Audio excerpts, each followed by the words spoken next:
We're back at it again, guys. I'm not sure. I Yay. haven't landed on an intro that I want to do for this yet. Gotta figure that out. Come on, man. I gotta figure it out. I do. Let me workshop this. Welcome to Barovia, the land with no sun and whose skies are always overcast with the thick clouds of the mists.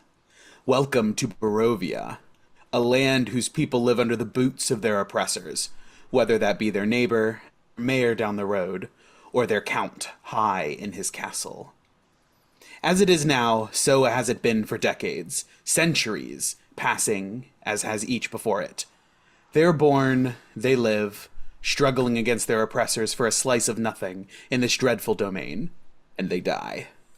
Some are unlucky enough to find they live through another turn of the cycle, when the mists and the shadowy creatures that inhabit them deem it time to wake the Count from his slumber and capture souls from beyond the borders of this demiplane to entertain or perhaps torture the denizens there. And now we resume our story within the mists. Love it. Who's up for story time? That would be me. So last time we were still in the middle of battle with all these plant creatures that were coming after the shining gem that Misty took. You know, after a few fireballs, slashing, venom eating things, and teleportations, we did eventually get out of there. As we escaped, we were being chased not only by those creatures, but it seemed by the environment itself, where we were assaulted by the elements and apparently nausea.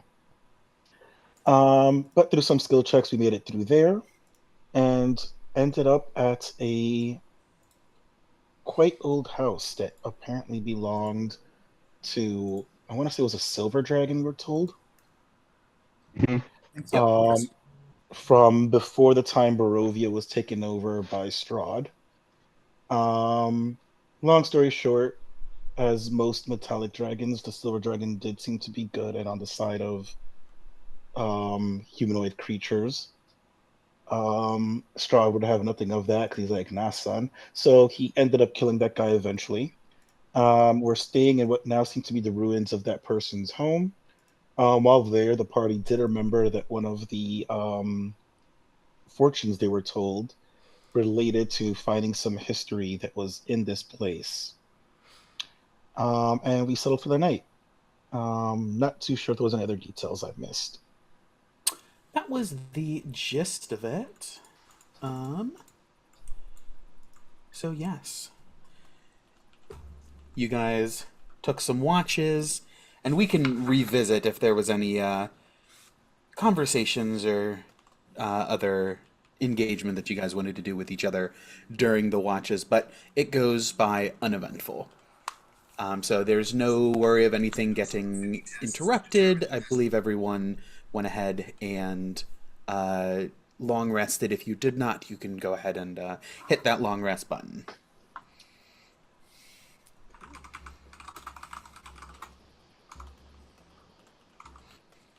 So, I believe it was Gawain on first watch, and then Ivor and Riss, and then Ned and Riss, because Riss has a fun trance thing that they don't need to sleep the whole night.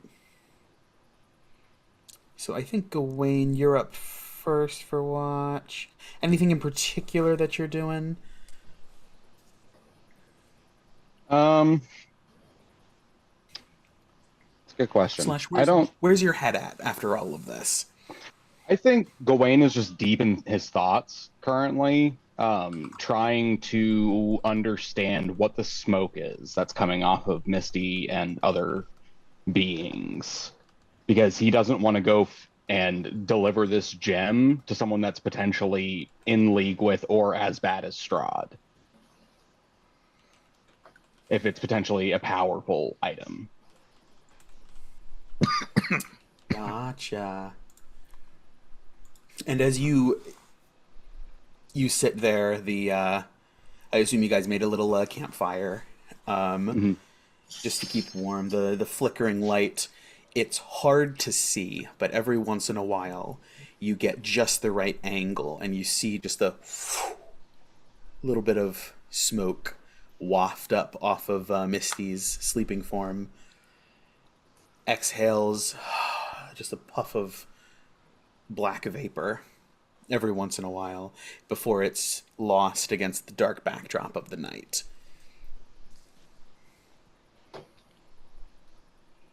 DM, I have a question. Mm-hmm. What would it take for me to be able, like, is there a ritual or a practice that would allow me to potentially commune with the Lady of Light? Or do I just need to simply pray? Specific ritual you're not sure of? There may be some sort of reverence that you should bring to. It's like you don't barge in to see the king just any old time you want. Hmm. But she's been very responsive whenever you've reached out in the past. She's been there beside you, and there hasn't been a lot of difficulty in reaching her. Go ahead and give me a religion check if you're going to try to reach out. Okay. I think Would he be religion isn't. allowed? Would he be Go ahead. allowed to have the abbot cast a commune spell for him? Like down the road? Yeah, I mean, obviously not now. The abbot's not with him, but like if you were to meet up with Right. the abbot, could the abbot cast commune? If that's if I they can cast fifth level cleric spells, that is. Mm-hmm. I'll have to double check if it's on his list then, or even if it's not on the list. That seems like it's a fun idea, so I would be open to at least exploring it. Okay. That's -1, 18. 18. Pretty good for Gawain. What does it look like? What sort of how do you approach this?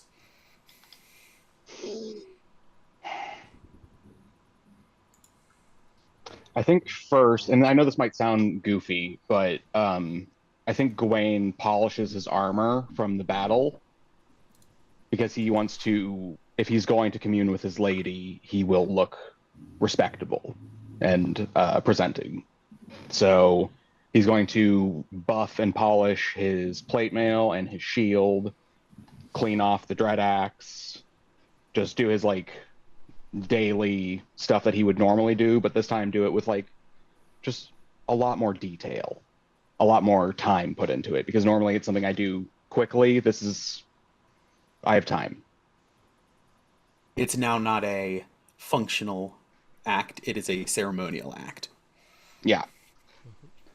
And while he's polishing, he's going in his, if anyone's listening, he's just under his breath, just saying over and over, friendship, generosity, chastity, courtesy, piety.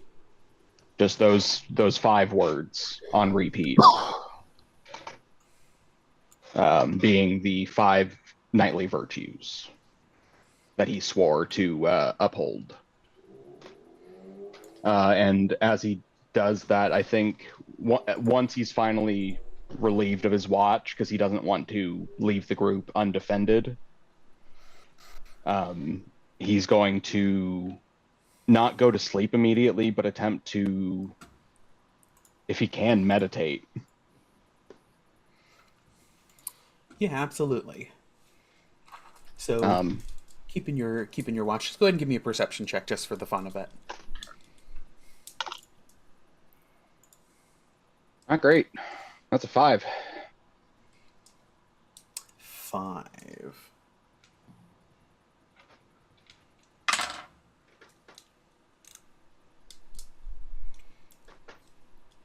You hear during this time as you're polishing your armor, the scrape and the sound of like the cloth on the metal, and like the more abrasive scrapes where you need to like dig something out of a crack or really get down in somewhere, something dried on. Eventually, you stop, and for a second, the sound continues. You realize it's not just the scrape of your instrument on your armor, but also through underbrush and rustling and shifting of dry straw, dry leaves, fabric. For a second, it catches and tears before releasing, and the plants sort of like shuffling back into their regular position. You glance around, and nothing. Nothing, you don't see anything. And you strain your ears,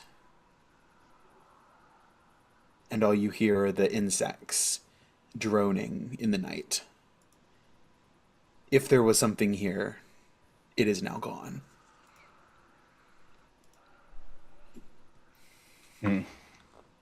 I will note that and pass it on to the watch that relieves me.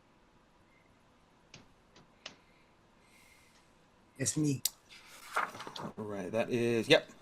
Ivor and then Riss as well. Once they're back, we can get there in a second. As you trade off, swap out, and you lay yourself down to meditate or set yourself aside to meditate, presentory and a shining representation.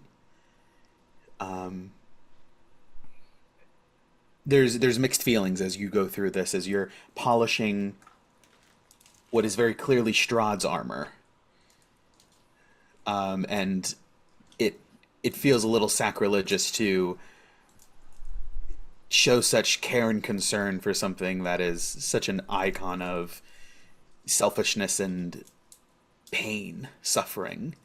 But give me an investigation check, just for fun. Okay. Also, I think as I wake Ivor up, I ask him if he can prestidigitate and clean my tabard. That's probably covered with viscera and plant goo, and so that for might, sure. because the tabard covers probably 80% of the armor, so it is a lot of my outward appearance. Mm-hmm. Okay. 16. 16. Investigation, you said, right? Yes. Yeah, 16. You keep, there's this armor is, it's been sort of tickling at the back of your mind for a while. It's not, there's something off about it, and you can't put your finger on it. You can't figure out what it is. It fits different, it sits different, it holds itself different. It seemed to have some sort of the previous wearer, I think it was Miguel who you took it from. Miguel was Alejandro, I think. Was it No, I think Alejandro's still alive. Oh, then because Miguel was the one that you were wrong. primarily talking to. Oh, then my notes are wrong. One moment. Boop. No, they're not right. Okay. So Miguel was while he wore it, it was able to do things that you just don't know how to replicate. You're unclear if it was something that he did or something that the armor did, but it's clear that he understood this armor in a way that you do not. And the fact that you don't understand it is becoming you're becoming aware of what you don't know, right? Like, you're realizing that there's a lot of information missing from what you understand about this armor. Okay.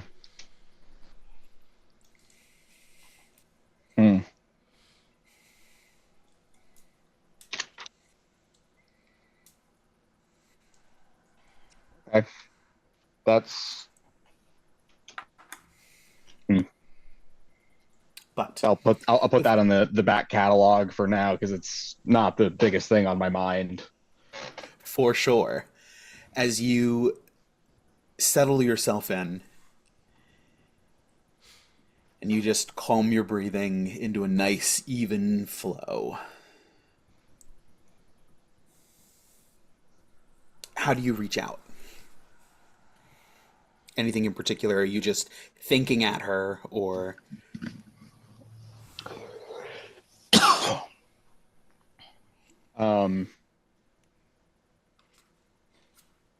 I think he has to like prepare himself to get into a mental headspace to talk, to like be able to communicate. So he starts by just like remembering the black hole that he used to orbit with the abbot, and just remembers that sense of nothingness and everything at the same time, and he uses that to focus. And then he thinks, he doesn't say it out loud, but he thinks, "My liege lady, please, I need to ask of you something. I'm so very confused on the gift you've given me, the foresight that I see, but I don't understand it. I don't know what it is. I just know it's different. And it's turned out bad every time before this. I don't want to assume anything, because if I were to reap an innocent soul, I would never forgive myself."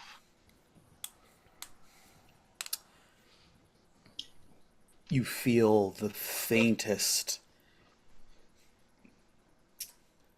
It's not even a pull upward, it's just gravity releases you and you feel yourself moving and weightless.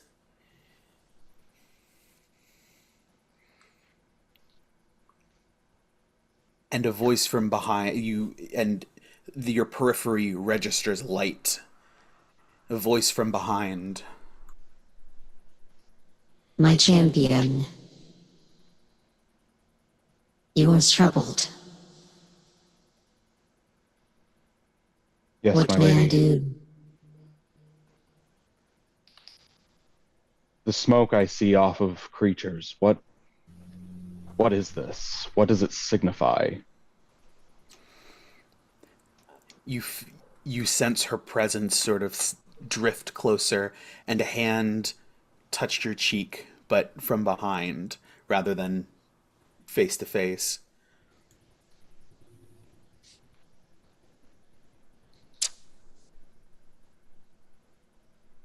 You are so much, and yet you are so young. There is much that you have yet to learn. But not this. You know. The ill omen that you see. The beautiful champion. I will be with you every step of the way.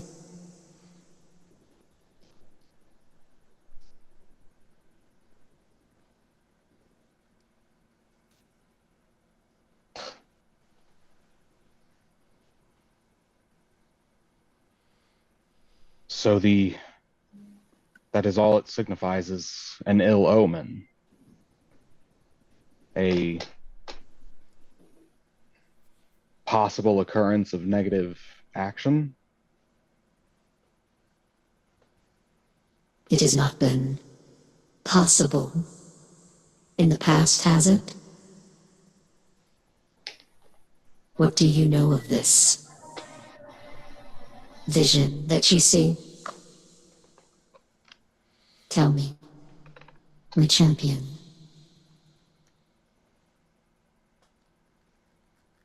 Every time I have seen it so far, it has preceded a great act of evil. She leans down and kisses the back of your head.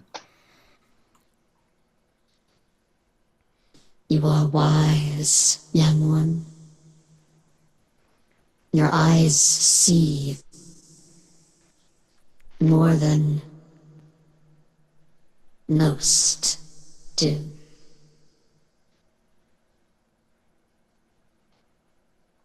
Do not allow yourself to be overtaken by the emotion of the moment and deny what you know to be true. There is great evil here.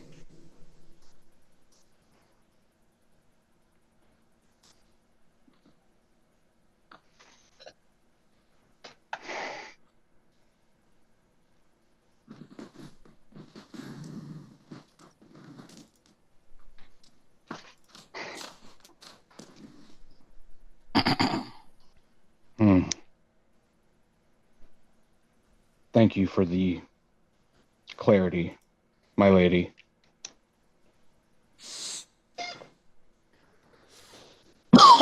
You are the most important to me in this land.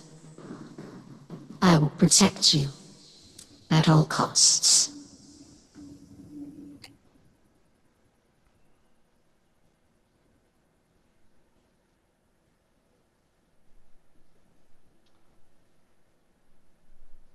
I would ask you why you were so concerned for me, or why you favor me.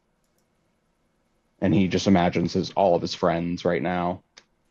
But I understand. There is no why. It is just because you love them.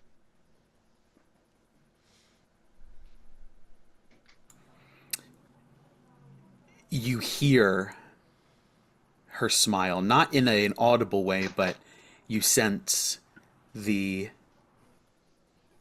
smile, her smile behind you. Perhaps the light gets ever brighter in your periphery. Just a fraction.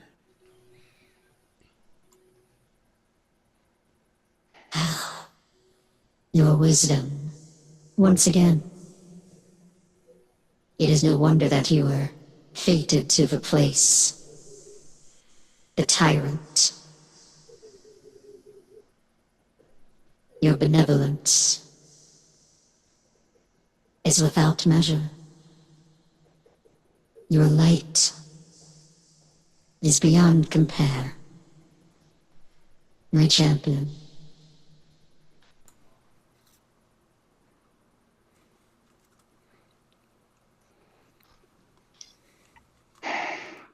I will go forth and do what I must, my lady. Thank you. And he just takes a deep breath, takes in the light, feels what I assume is the warmth of sunlight on his skin and his armor, because he knows he's not going to have that for a while. And he closes his eyes and lets sleep take him.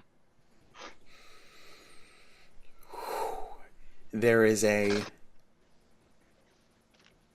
darkness that covers your vision as you fall into unconsciousness, but it is almost as though you are cradled and laid down by, you presume, the Lady of Light. Like a mother putting her child to bed and tucking them in and whispering, "I'll see you in the morning." Meanwhile, Yeah, Gawain Go just ahead. goes to I was just gonna say Gawain goes to sleep with a smile on his face. Gawain wakes you guys up and swaps out watches as he goes and he sort of props himself up or lays down or whatever, however he positions himself for this communion before he slips into unconsciousness.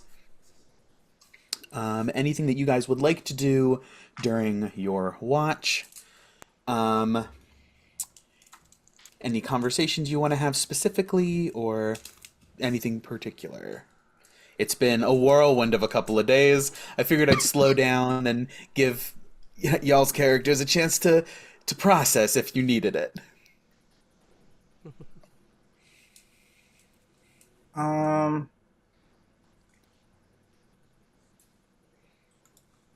Ivor takes Cesar aside. Checking the exterior and then gently waking him up. And instead of doing mechanical or even electronic calibrations, he sort of writes himself up and takes Cesar by the hand and puts another hand on his shoulder.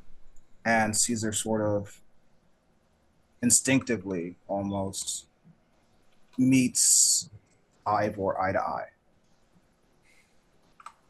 And Ivor just says, "My son, we have come a far way, and I am very proud of you. You have done so much, not only for me, and I know I might be your father, but you have also done so much for the friends that we have made along the way thus far. And it's at this time, I would actually like to know, how are you feeling?"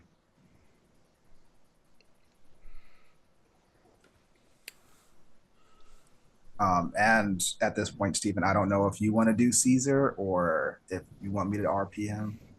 I don't know what you want to do. No, play with yourself. No, I'm kidding. Caesar That will definitely get us demonetized. TOS. Sarah's just over there. TOS, TOS, TOS, TOS. Oh no! Oh no!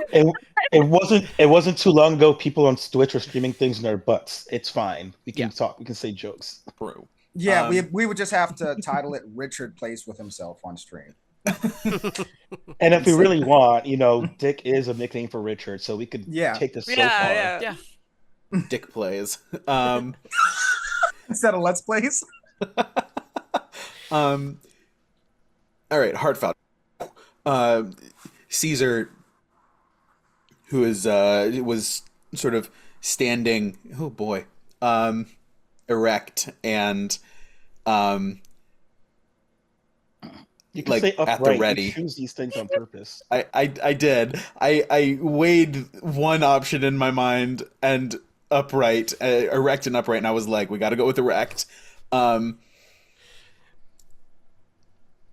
he sort of relaxes and leans back, squatting down a little bit and back on his hind legs, still bracing with his arms, but almost contemplative.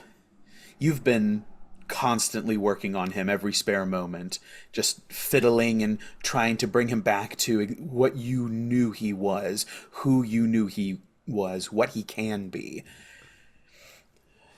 And for the first time, you see the fruits of your labor beginning to pay off. The intelligence he once had, you see sparking behind his oculi.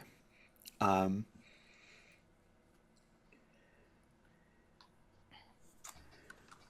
on, I got a voice for this.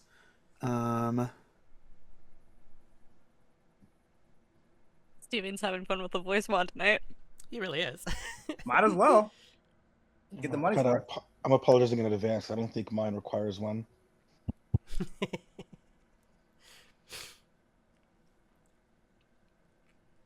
So, I'm sorry, repeat your question one more time.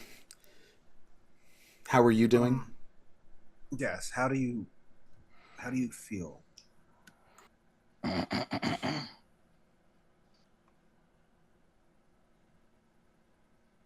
I feel.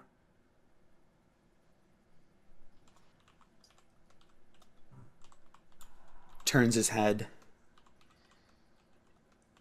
And you see him turning an inward eye,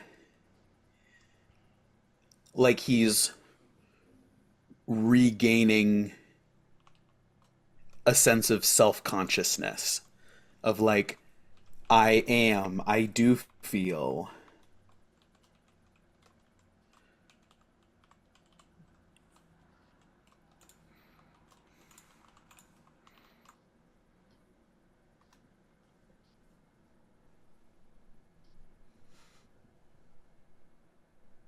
Where are we?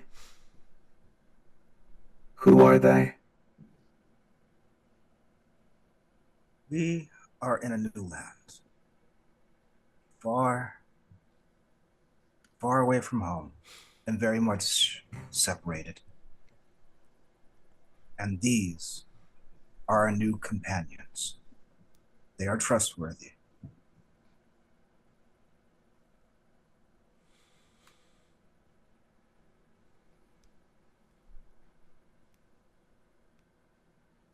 They are family. Our new family. Yes.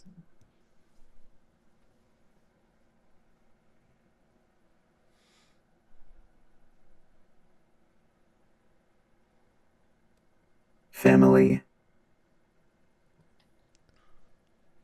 Protection.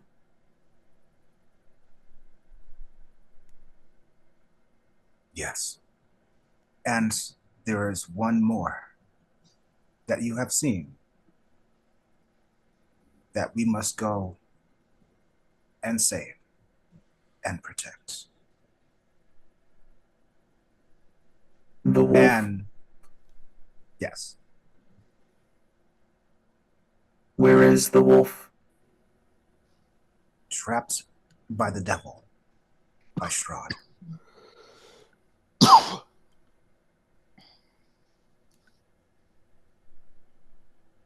We will save family. Very good, my boy. And that all starts with tonight. I need you to do me a favor. Gawain,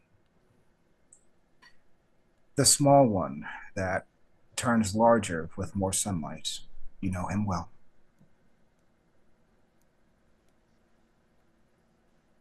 Gawain.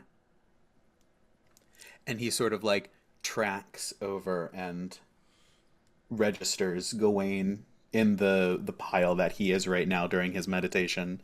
Mm-hmm.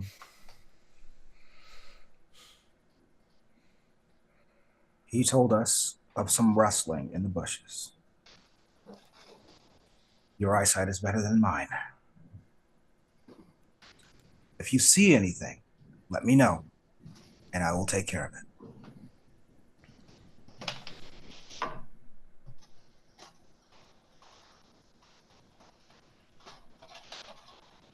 Yes, Father. Very well. I'm glad to know that you're doing well. He flips into sentry mode. Just for fun, go ahead and give me perception for Yep. for you my baby and boy. Cesar. Oh, whoa. Okay. Yeah, that makes it easier. You'll roll it eventually.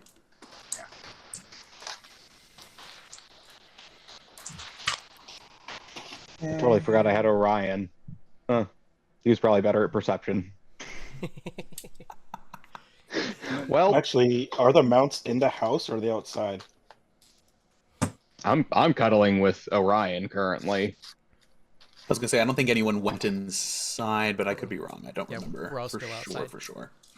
Mhm. Wait, we're outside. I thought we were Prob- inside the house. Probably a good idea to stay outside until we can like go in and scout and shit. No one wanted to do Okay. that now. Well, you're not gonna like Ned's idea. Ned rolls in. What? We're not gonna sleep in the house that smells of death? Everywhere smells of death here. Like, what are we talking about? I don't smell that bad. Oh yeah, it has been a while since the party took a bath, I guess. Mm-hmm. I have shape water. You can just assume I always am. That's what That is prestidigitation true. is for, my friend. Also true. And I do have access to that cantrip because when you said that, Gawain, I was like, does Ivor have that? Yes, I do. All right. So wait. Just but legitimately, story wise, we're like what, in the courtyard of the house, or just like where exactly? There's a map. Yeah, how I many bedrooms? imagined. Well, we're not inside. Right. I imagined somewhere either by the. Here, I'll bring you guys onto the map. Okay. Well, then that might change what I wanted to do, but we'll see. We'll still be okay. Yeah, I because think if we're like right outside of it, it wouldn't take too long for us to set up camp. Yeah. I mean, Ivor's good at crafting. Cesar can bring materials. Sunflower does have mold earth now. Also true. Mm-hmm. Ooh, he can build us a little underground hut. Mm-hmm. It would take him like a minute or two tops. Yeah. Two Like, you know, tops. Wow, that's greedy.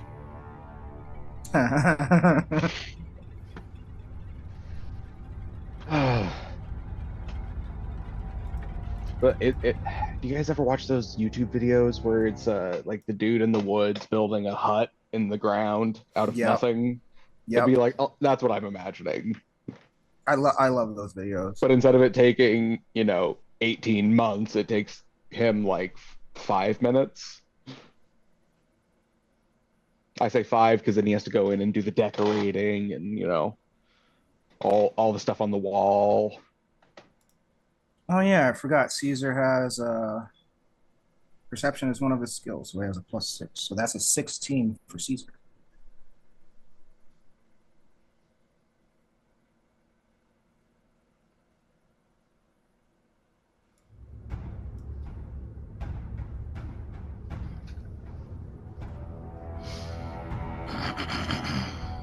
Hmm. So apparently I didn't get the dynamic walls on these ones yet. You have enough on your plate. It's okay.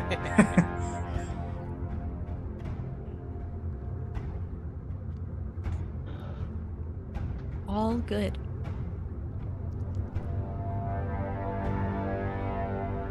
Can't hear you.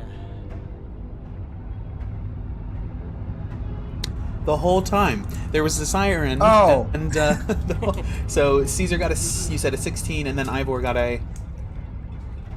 Oh, I roll in that 20. Oh. Oh. Just casually. Fuck All yeah. right. Because you said it was gonna. You said Ivor's gonna roll it eventually, so I didn't say. Oh yeah, no. You're gonna. I would ask you for one eventually, so better just to get it out of the way together. We'll come back to that. Riss, anything that you're doing during your time? So I'm alone for the first bit, right? I told Misty to get up early so we could talk in the morning, but I'm assuming I'm spending a decent chunk of time alone. That's because Ivor went off and was talking to Cesar. Yeah, so I would have been, yeah. Yeah, Misty's head is on your lap. Oh yeah, I forgot that's how you guys. Okay, well fell first let asleep. me ask, was there anything weird with the trance? Because now that's apparently a thing. What? I don't know what you're talking about. No, nothing weird? Of course not. Okay, okay, cool. In my 4 hours of relative downtime, can I pull out my notebook and then where did I put those notes? Did I put them here? No, of course not. Why would I do that? Can I start working on my experiment? Is there any Oh, way I with can do that with the spells? like what we had talked Yes. about? Yeah. Oh, absolutely. Yeah. I know I probably won't be able to do a ton, but Mhm. I basically just something to kill the time as I 4 stand hours is a guard. good bit. Yeah. Have you done any work on it yet? We said with the extra time from the last time we had downtime, I had Mhm. enough. I didn't do anything substantial, but I had enough to essentially start experimenting. Yes, that's right. That's right. Yeah, Okay. basically, Um, yeah. how much gold do you have? That's a good question. How much gold do I have? I have 430 gold, which is That's half of the right. reason I'm talking to Misty. Um, we can say for the sake of ease, with that you can it'll translate into components and stuff. We don't have to like go through the RP of buying and the checklist and all of that. Mhm. Um, give me and this would absolutely be Arcana. Absolutely. Hold on, I'm just jumping around my character sheet. Okay. 18. 18. And you are looking to turn I am into how are you look looking to modify the spell? so the spell doesn't affect undead creatures, and I want to specifically have a version that affects undead creatures. Ooh, Either okay. whether it is only effective against undead creatures or it's just a version of the spell that is effective like against everything, but it includes undead. But I'm Hmm. essentially the idea is to use my own blood as the source. Yes. Yes. Okay. So with an 18, go ahead and mark off 50 gold worth of Cool. components and materials. Um, and with an 18, you as a wizard, you understand the base elements of the process of spell casting, right? It's the foundation that you build upon, and there's no one who's saying you have to build one way or another. You can create whatever you want. And archmages of antiquity Hmm. shot for the stars and could call the heavens down at their beck and call. Of course, this has to be possible. Hmm. Um, you are able to strip away like the bits of spell casting, the mechanics, and it's woven in a very specific way, and you want to reweave it in a slightly different way, but that's going to cause like cascading alterations that need to be changed throughout the entirety of the spell. And it's no small task. You identify, oh, so there's this bit that is plant specific, right? Hmm. It's designed to break down this organic matter specifically. The whatever it is about plants that make them plants is susceptible to this. And your knowledge of your own biology, who you are, what you are, how you are,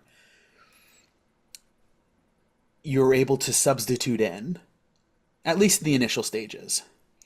And it fails at a point because you just aren't able to fix every problem yet. But the parts that do come together, they come together correctly. They interact and they weave themselves correctly, and you are, we'll say, a solid.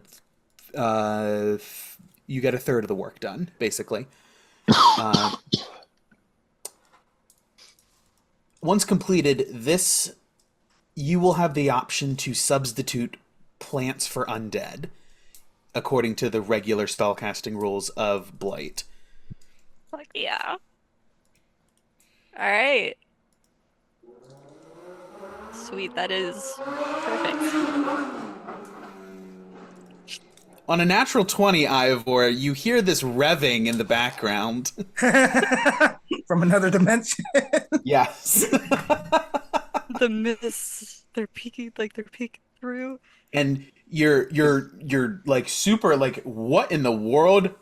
Oh no, Cesar. And he's just, no, I'm kidding. Is that what tinnitus is? Is you hearing shit in a different dimension? Must be. Yes. Yeah, not enough earplugs with me and my fucking rifle. I hear into the fourth astral plane. But yes, you begin working on that. 50 gold of materials gets you to about a third of the way done. Cool. You've gotten most of the most difficult things out of the way. The DC will be a little bit lower for the next two parts. It's really just time and materials that are the limiting factors for the rest of the spell. Sweet.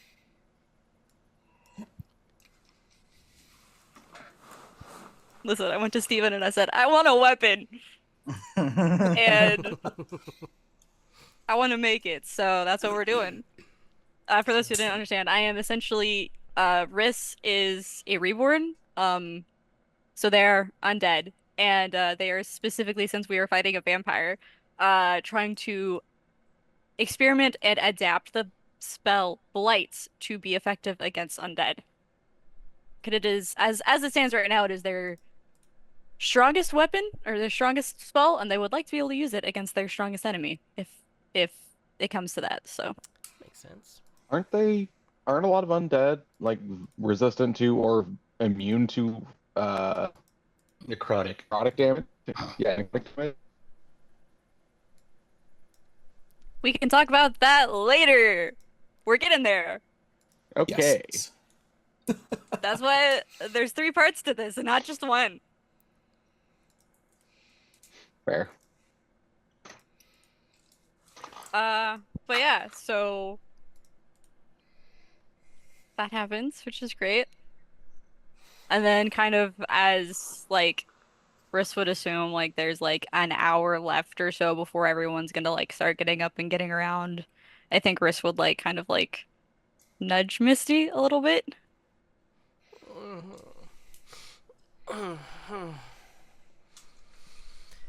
And Misty will kind of begrudgingly and very slowly open her eyes and look up at Riss. Ah, is it morning already, gorgeous? Is almost. Wanted to talk with you, if you don't mind getting up early.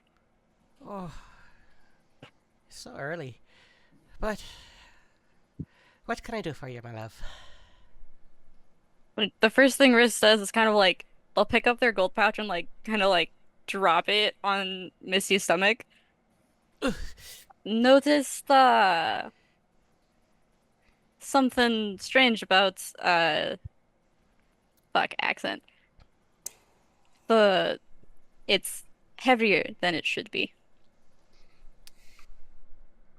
I'm assuming that's your coin purse? Isn't it supposed to be heavy? Misty, I'm a wizard. I don't make that much money, first off. And second off, I'm always spending it on magic. So if you're only spending it on a magic, then you should have quite a bit, I'd say.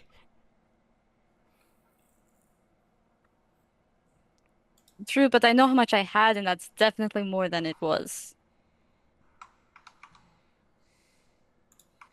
Did you by chance learn alchemy or something? Turning lead into gold? Misty, What? I think we both know. Well, I'm not mad. I'm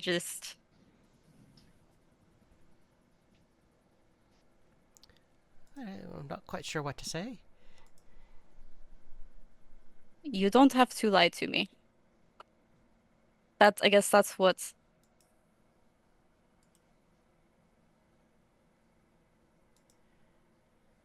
All right, you twisted my arm. Let's just say it's a little bit of a gift for you. A gift. Expensive gift. Well, it had to go somewhere, I'm sure. True.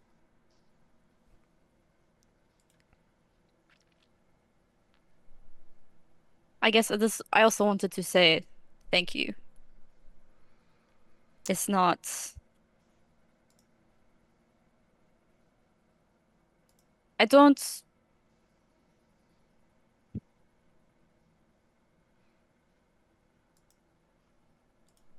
I don't want to seem ungrateful. That's not why I brought it up.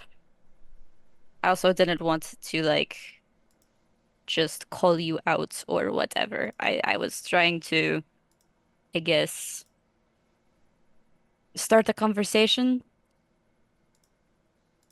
I'm not good at people, if you believe it or not. Oh, some people now. I don't really have friends or anyone. I don't count my parents because I didn't that they're parents, but I'm trying, I guess. I don't know if I'm doing it right or not, but I wanted to tell you you don't have to lie to me or hide from me, I guess. We all have our secrets, and believe me, I understand. But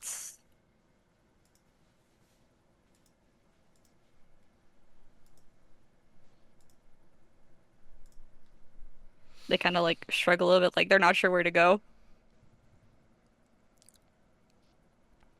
It's all right, dear. You don't have to be afraid around me. Trust me, nothing will ever come to harm you. Not while I'm around. I do appreciate that. Although I do have to, I'm sure you noticed, I do need to have a little harm. Well, But that's all things considered, that can be your part. But true. outside influences, no harm. Not while I'm around. They're the little blush.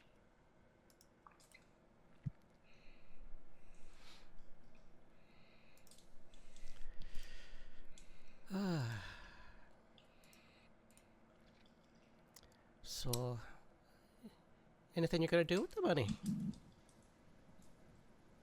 Probably buy more spells, honestly. Chris, go ahead and give me a perception check. Oh God. Misty, give me a perception check with disadvantage. Oh boy.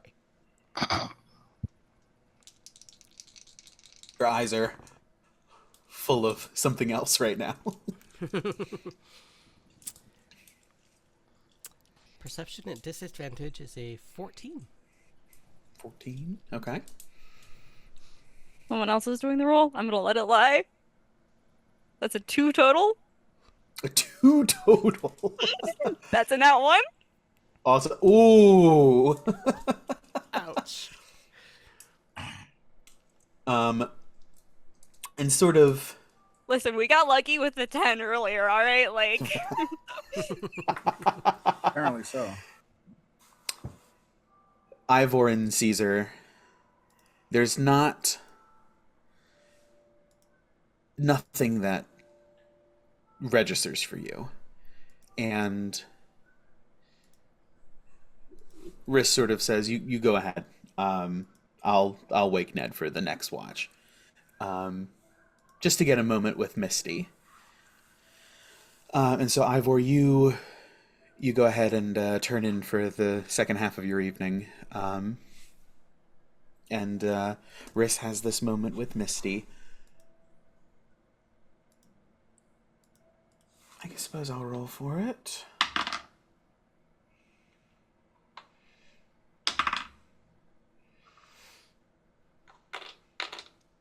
Misty, as the topic of what to do with the with the gold comes up, you hear a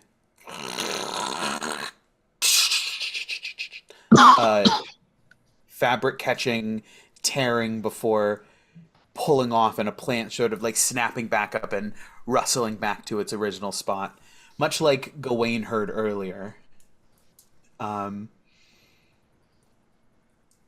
And rustling around in the bushes.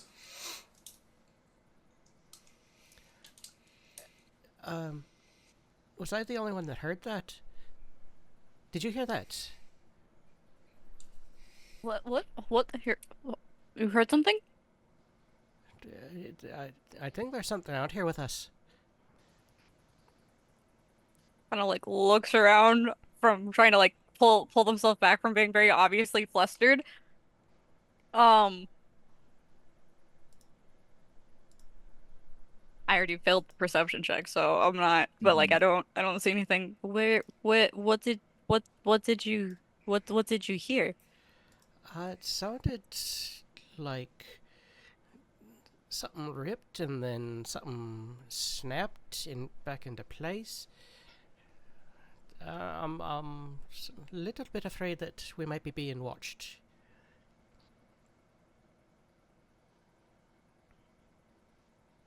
Who has the best perception in the party? Do we know? Probably Sunflower, but he's not here. Yeah, Sunflower. You turn around and he's gone again. It's like this guy has got to stop this. maybe this time it was Althrox. Who can say? He was whining that he was really hungry earlier. Riss kind of like turns around to the party, and like tries to discreetly like get Gawain's attention, get him to wake up.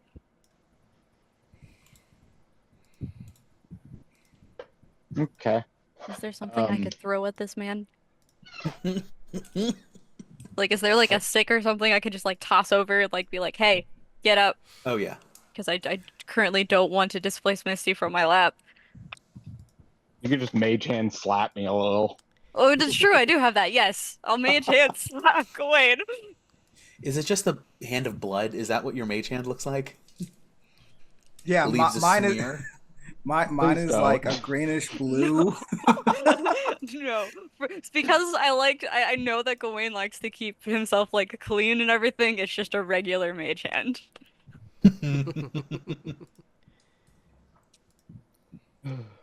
Listen, I'm not completely heartless. I take my party's preferences into account. Thank you. Yeah, Gawain just kind of, from a great night of sleep, just wakes up and looks over, makes eye contact with Riss. As I see a mage hand tapping me on the forehead, probably. Misty Yes? said she heard something. Again? Like, okay, so, like, this is the second occurrence then? Or is this the third? I don't know, I've been asleep for a while. There were earlier occurrences? She just said she heard something. She said we might be being watched. Okay. Ivor would have told you before he went Oh, to okay. sleep that Okay. Gawain heard something. Okay. Then yes, this has just happened. We are hearing Misty heard something now. Gawain will quietly roll over, stand up, Iron Man, put on his armor, wait, and then as that is going on, I'm gonna try to get everyone's everyone else's attention. So Nedro and Ivor. I'll use my free cast of mage armor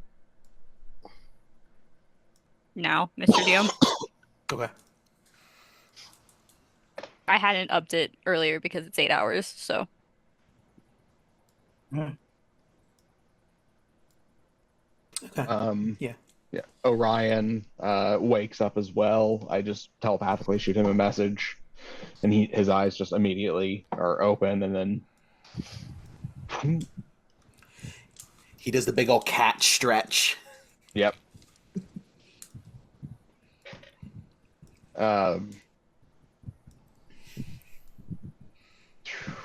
And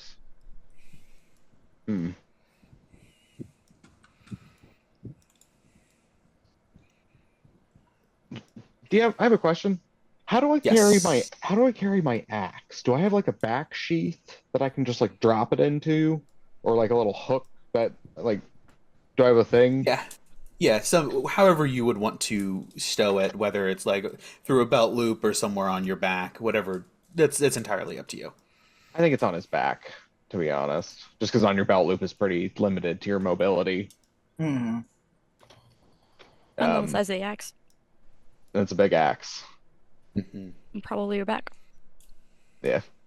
So yeah, I think I do have a back sheath for it that I had probably Yvonne and Alice make.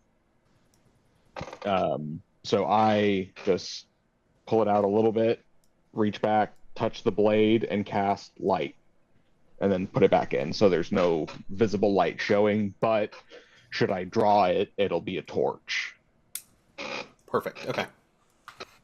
Do we need more light? I can cast light.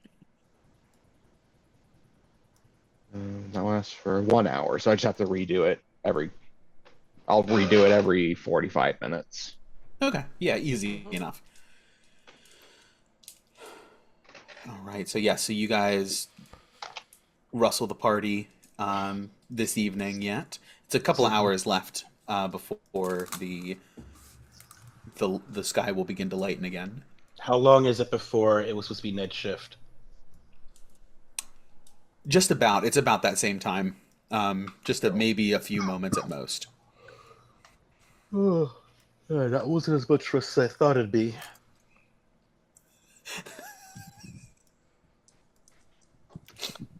I see what you did there. What's going on? Misty heard something. We might have company. From where? Inside the house? Outside the house? Sounded like it was outside.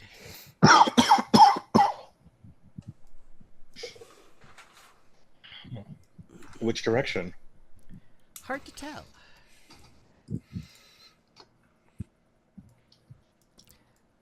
We could do a search real quick.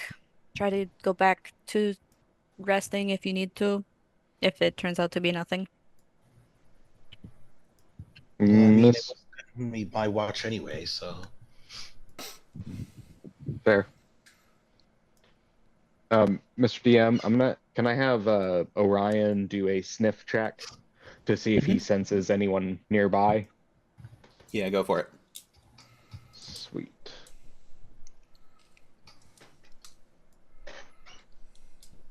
And you guys all have your mounts as well. If any of them want to do any, or if you want to do anything with any of them, that is also your prerogative. Someone yell at me next time. I need to make a perception check. That Canis should definitely do it. Yes, he really should.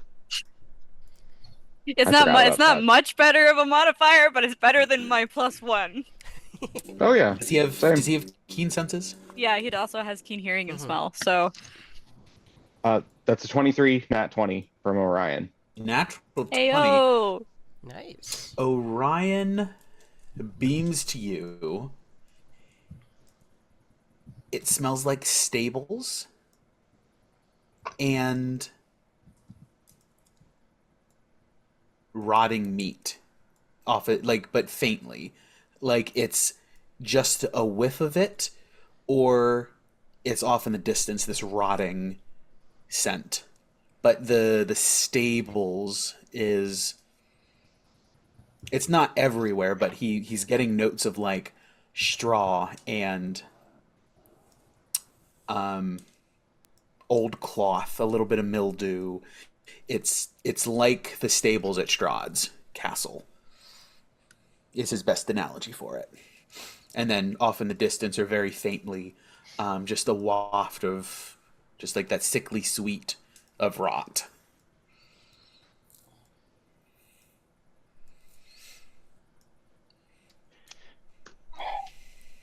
Okay. When you say rot, do you mean like mold, or like the smell of like mold, or the smell of decomposition itself? Decomposition. Okay. Like if you have food waste, and you don't take it out right away. Okay. I relay this to the party very, very quickly. I throw Orion a treat for being a good boy.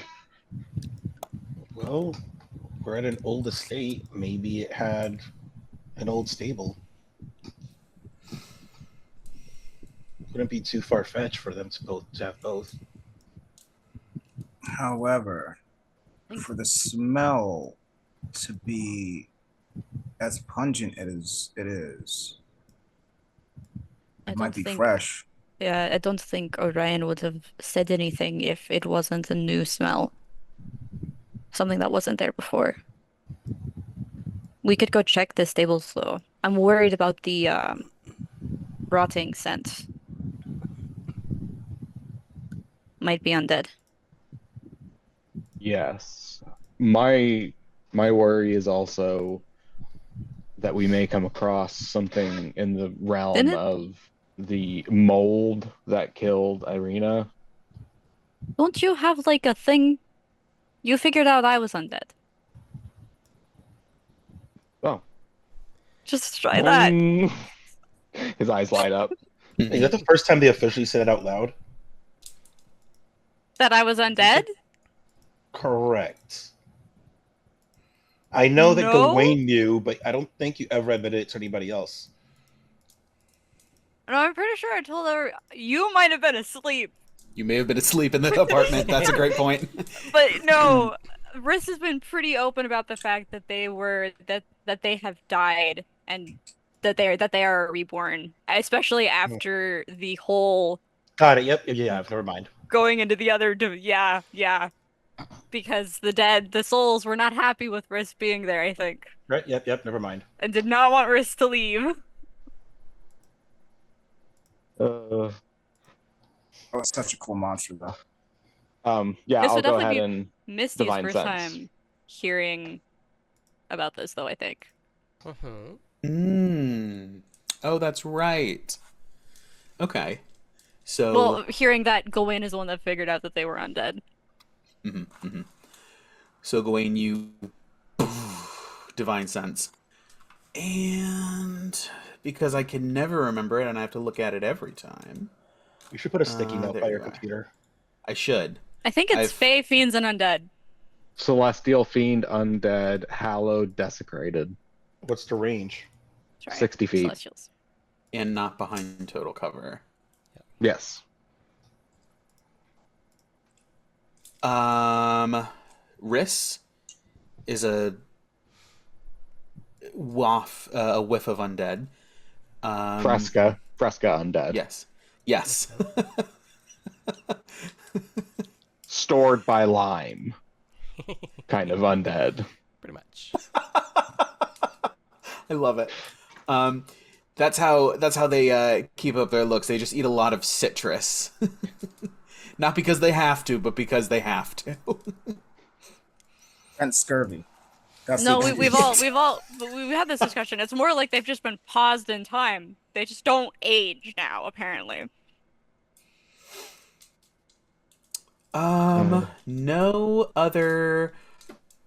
Nothing else registers.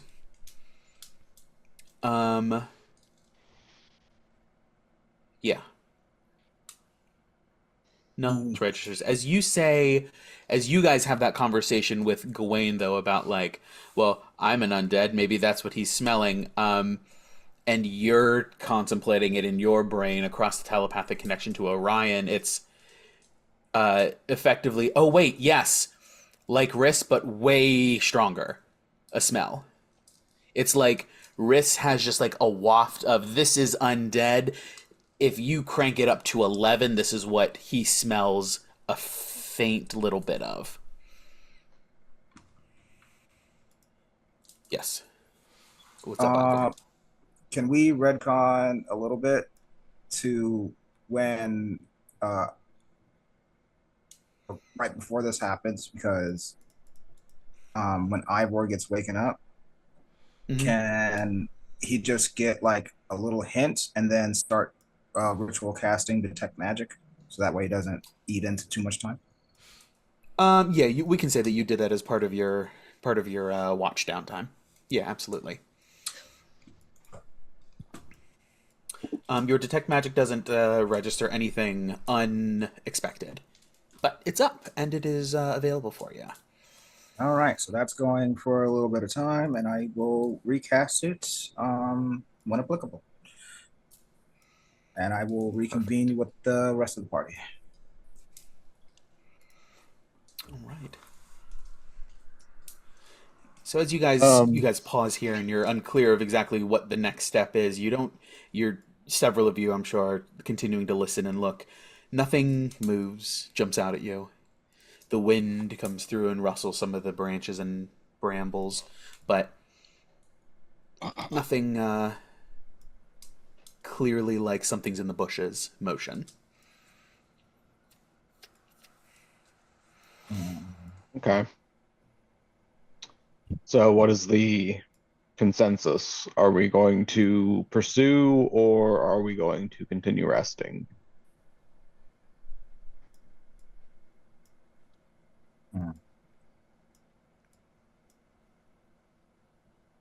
I mean, I'm in camp. If it doesn't bother us, why bother it?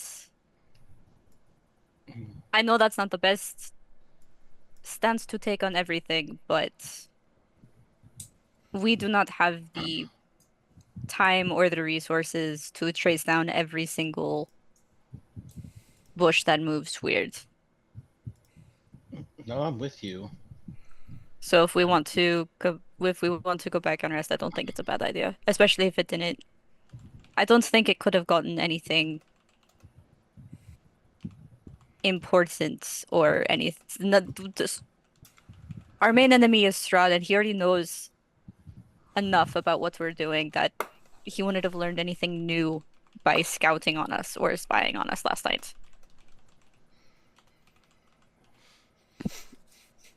If we want to finish. Do you think there was something in the house that noticed us? Like from the stables?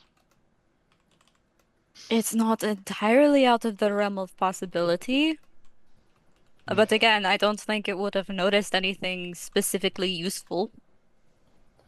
Yeah, It never got close enough to any of us to touch us or look through our shit, so we only have a couple of hours left to rest anyway, and it was supposed to be my watch with Riss.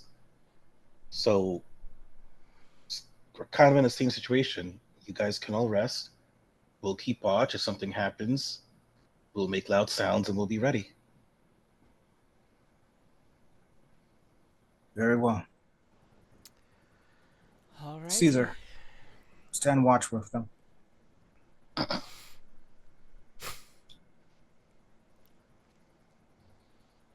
And you guys here for the first time, in response to Ivor's directive. Yes, Father. Thank you very much, my son. Farewell. I wish you the best. You've done great so far. You make me proud. Well, that's new. I was going to. He's speaking. And not just, do you need assistance? Sounded like he had a voice to him. Have you been working on that for a while? It's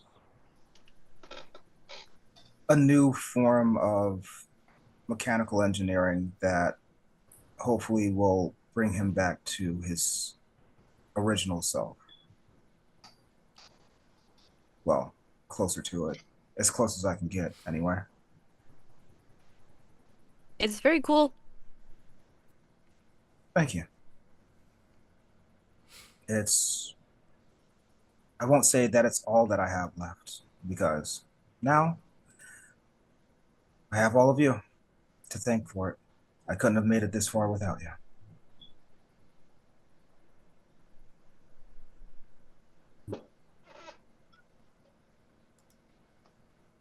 As for Thank me, you, family.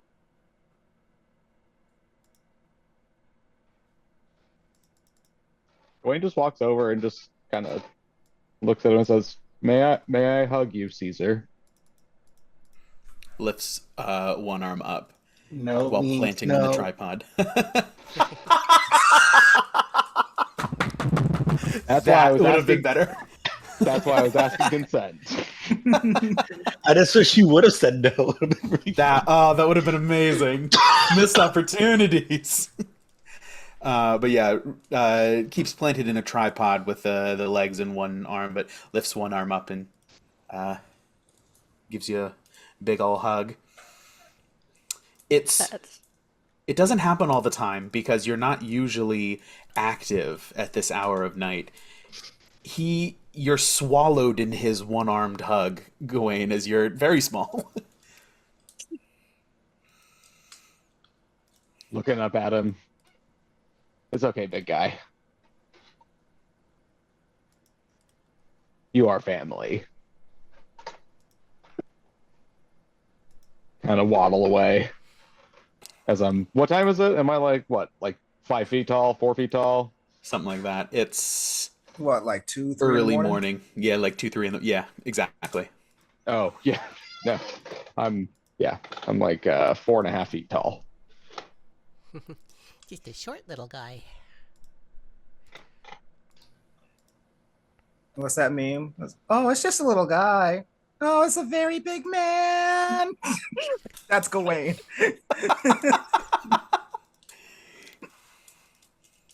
As you guys settle back in to take the evening for yourselves. No harm, no foul, it seems. With watch 3. Riss settles back in. I don't know what Misty's gonna do. She's awake. She'll stay up. That's right, because you slept for the first 2 watches. Yeah, you can be up too. With Ned, just go ahead, everybody give me a perception check. For those 3, or the 3 of them, I should say. Riss, Misty, and Ned, and we'll bring it back up as soon as it pops up. This is Canis, not Riss. That is a 12 for Misty. As soon as 17 for Ned. I rolled for Canis, it's a 22. Ah, yes, I know this well. this relationship with the dice. Can I have, Why do they hate me so much? Can I have Ares do it as well? Yeah, if you would like to. Does he have any special senses, or is this just regular? Nah, he's basic, but he has a +2 and got a 19. I Nice. technically should have had advantage, but I rolled a 19, so I'm not gonna take it. Cassie's too Good busy roll, it's grooming. That's so perfect. Cassie's like, I could, but I don't want to. If anyone is curious about what Riss got a 4. So, Okay. Ah, And do we all have this psychic link with our mount? Yes. Okay. Yep. With your mount specifically. So Ned and Ares, you guys are keeping an eye. Yeah. But yes, if anything that anyone wanted to do during Watch 3. Okay, and so this is technically asked to Riss, but more than likely Steven's going to answer.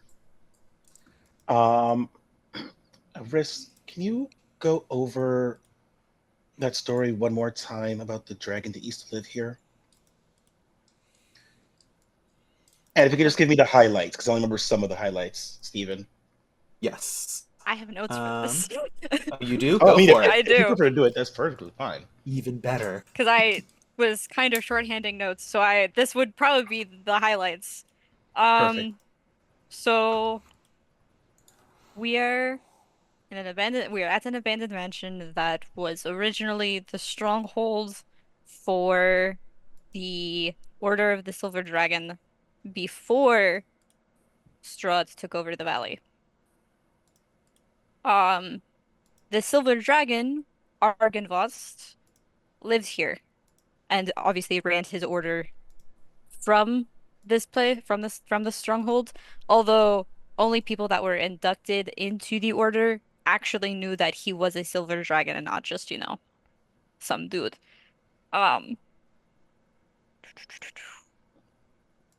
Originally when Strahd showed up, uh, Argynvost was here and they didn't originally butt heads, but eventually they did.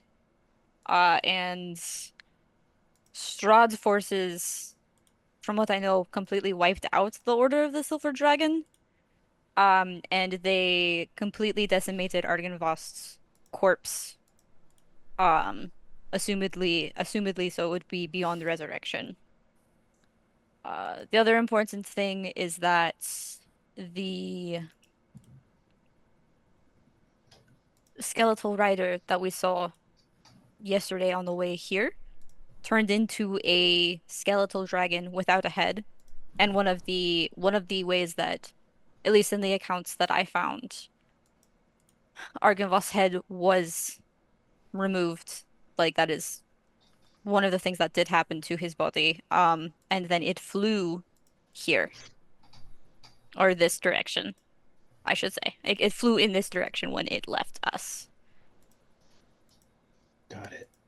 Thank you. And then of course, you mentioned the fact that the poem mentions something of this nature.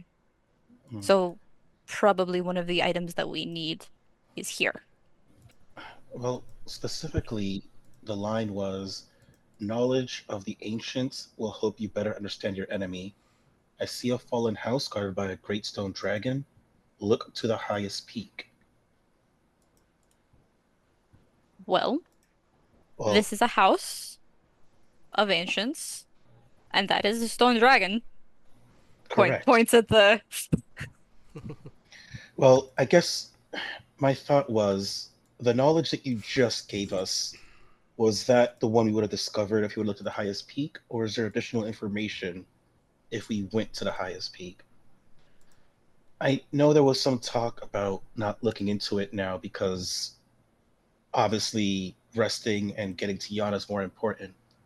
right. But the last time we were able to catch Strahd off guard with information that he didn't think we knew, it gave him pause and gave us some time to think. I'm still under the impression that any information we can get at any point is, you know, it is definitely worth it. Mm-hmm. No, I agree.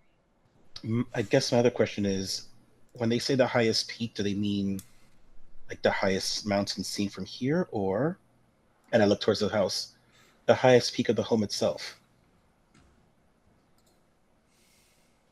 Which way is the dragon facing? The one out front. Yeah, is this map accurate? Yes, it is facing in at the entry stairs. Is it facing towards a mountain, perchance? No, the mountains are to the southeast and southwest. Southwest is on this side of the river. Southeast is on the other side of the river. It dips down and then back up even higher than the peaks closer to you. Would you say that they're in any way like prominent from here?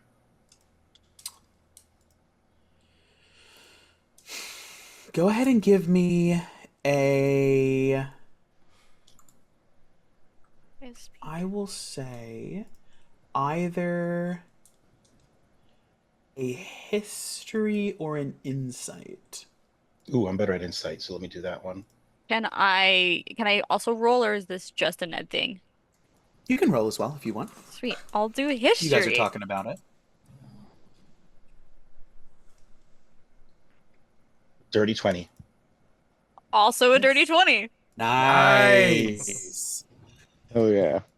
So you guys, you look at each other and you share this moment of brainwave where Riss, you look at it and you say, okay, historically, and you turn and you face the peaks and the peaks. Does this make sense? If someone wanted to give us a hint, would they say look to the highest peak from, like, and you're looking around and it's not like abundantly clear because these mountains rise up into, as the sky's beginning to get ever so slightly lighter. It's not just abject darkness beyond your campfire. These mountains, these tall mountains further away, rise up and pierce into the mists and the fog and disappear. And the land picks up closer to you, but it doesn't come to anything. It's just like highlands. It's just hilly country. Nothing jumps out at you. Ned, with an insight, you understand that this is speaking metaphorically. There, and you glance around as well. The peaks of the mountains. There's nothing there. This is almost riddle-esque, and so it has to be referring to the house itself, the highest points on the structure.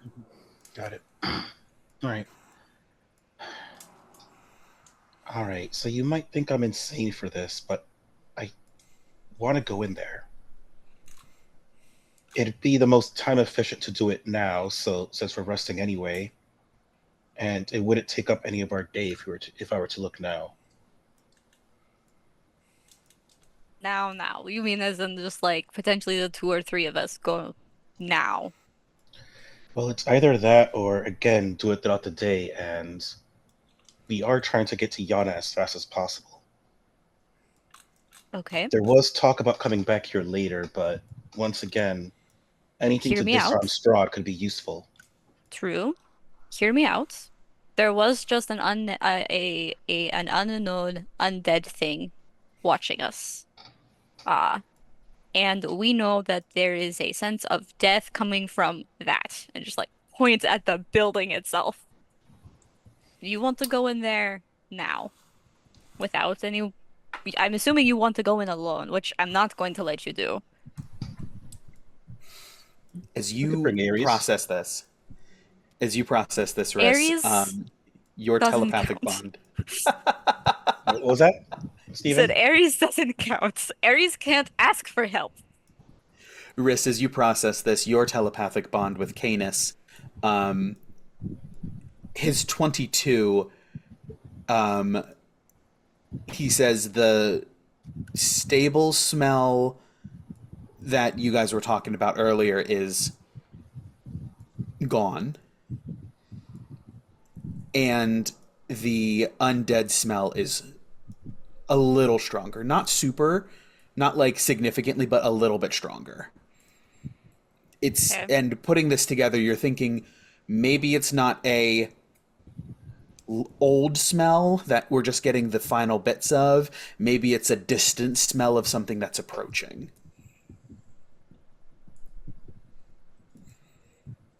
But the smell of the stables is gone.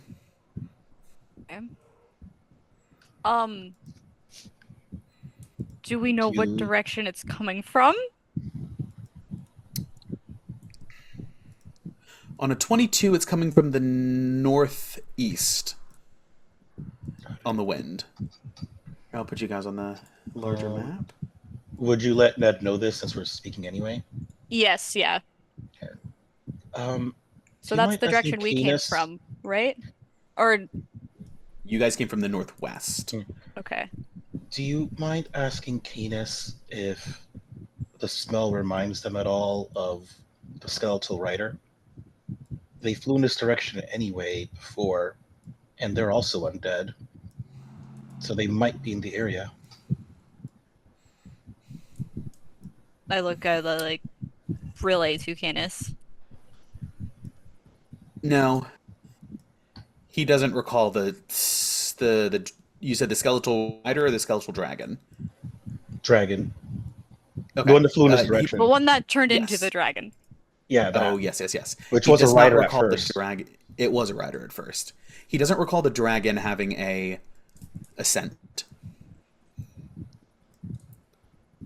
That might be incorporeal. Okay, got it. And was there a second question? No. No. Just commenting that it would have made sense if that was nearby. So it's coming from the other side of the house. Correct. Tell that to Ned. So if we do this, something's coming. So we need to get in and get out. What is Misty? awake? Wait, how is Yeah, Misty doing all this? Because I don't think we've been trying to hide it from her. No, I was openly speaking to you. Yeah. Misty is just sitting there, keeping an eye on everything, listening to your conversation.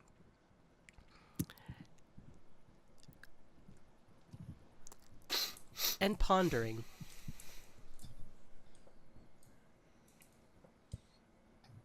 Okay. If we go in,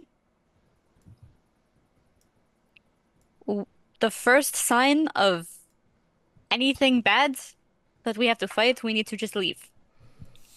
You and I both know that this is a terrible idea. The reason I'm doing this is because of the dumb idea, by the way. That terrifies me so much. This is I love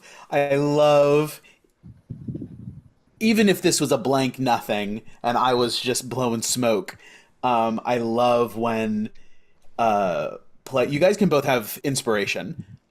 Because I love when when players play characters in a way that isn't optimal D&D. This is how people would actually react, and this is totally something that people do. There's a reason that horror movies everyone splits up, just because sometimes that's what people do. I love this. I already had inspiration, but thank you. You can have another one. Right now, Another one. right Yeah, now, well, me, I'm gonna need that. So right now, me as a player, I'm thinking, Yana taught him so well. I'm so proud. I love it. I love it. Wayne is just having the nicest stream right now. Mm-hmm. That's all that's happening. My Caesar. plan- We should Yeah, probably I bring was Caesar about with to. us. Yes. How far did How- you say Caesar can go, DM? There's a You limit. mean like in terms of? Because I did tell Caesar to be on watch with them. So what's Yeah, I mean- Caesar gonna do? I mean, he has autonomy, kind of, right? He's more sentient now than he was a day ago. You told Do you wanna Caesar to roll- stay up on watch with them. Okay. So that means And if they're going to go, he's going to continue on watch, I think. Not wanting to leave everyone asleep. I don't hate that idea.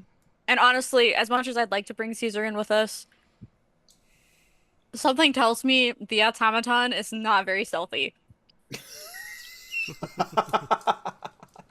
oh, because he punches windows all the time. Okay, all right. I see. Listen, how No, it because is. he's made of metal. It's because There's he's so made many of windows metal. on the structure. This is danger zone, danger close. But no, There's so- windows that are cracked in half there, but they're still glass. But no, I think the verbatim for what I said, I agree with you, Len. That the key word in there was stand watch with them. So he's gonna continue to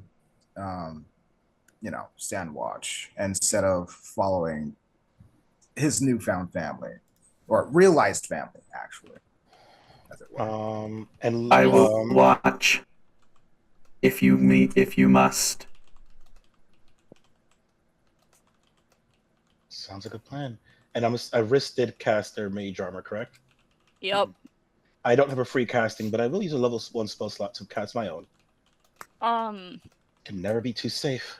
While Ned's doing that, Riss is gonna turn to Misty. I'm going to leave Canis here. If we get into trouble, Canis will get your attention. You And think you're going if we get inside into without me? trouble, well, turns to Cesar. Canis will get your attention. Ares, It'll. you too. Just make sure to nudge Gawain awake if I send you the message. Yes, if the mounts start acting weird, Cesar, you can wake up Ivor. To be fair, it's a mechanical ram. I think it's weird all the time. Ares plants and just like braces himself down direct at Gawain, ready to just sort of like boom, gently like run into him. As I see him, like a light tap. He's particularly small right now. I don't think he needs you to go full force. Gawain goes through a wall. The more and more this goes on, the more likely it is that the 69th episode will be a resurrection special. For Gawain's third death? Yeah. I think it's Nedro's second, to be honest. Oh yeah, that was a one-time deal. There is no more plan.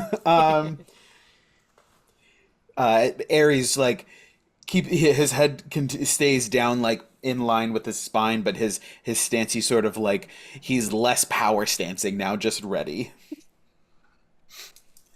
Give And Canis a good scritch behind the ears. he hits you with a little and like turns his head like that into it. Okay. As much as I complain about a pet campaign, I love RPing pets and animals. They're fun. It's so much fun. Anyway. So you three are going in? I guess so! I believe so. All right. Oh, Let's Misty's joining do us? this then. Misty didn't say anything. I wasn't sure they were going in. Oh yeah. Yeah, no, Riss was like, hey, Canis will get your attention, and then Misty was like, I'm going in with you. Yeah. Got it. Told you, nothing's gonna happen to you while I'm around.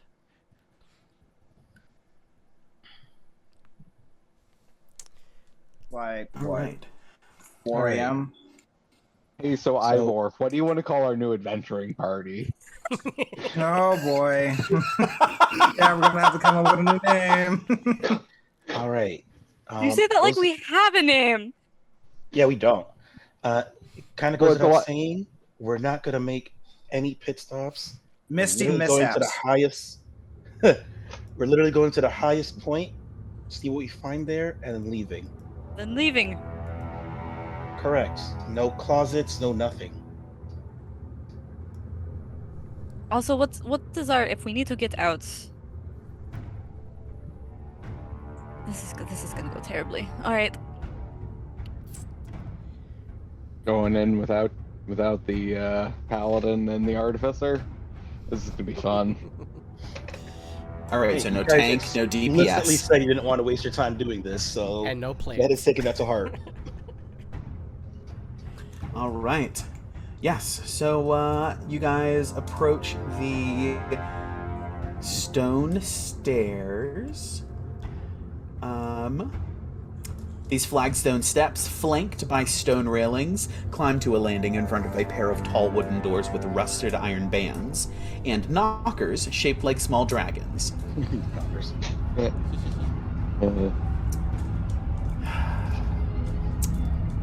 It's a beautiful thing that what rings do. Carved into the lintel above the entrance is the word Argenvostolt, which you know to be the name of this structure, Gesundheit. the name of the fort.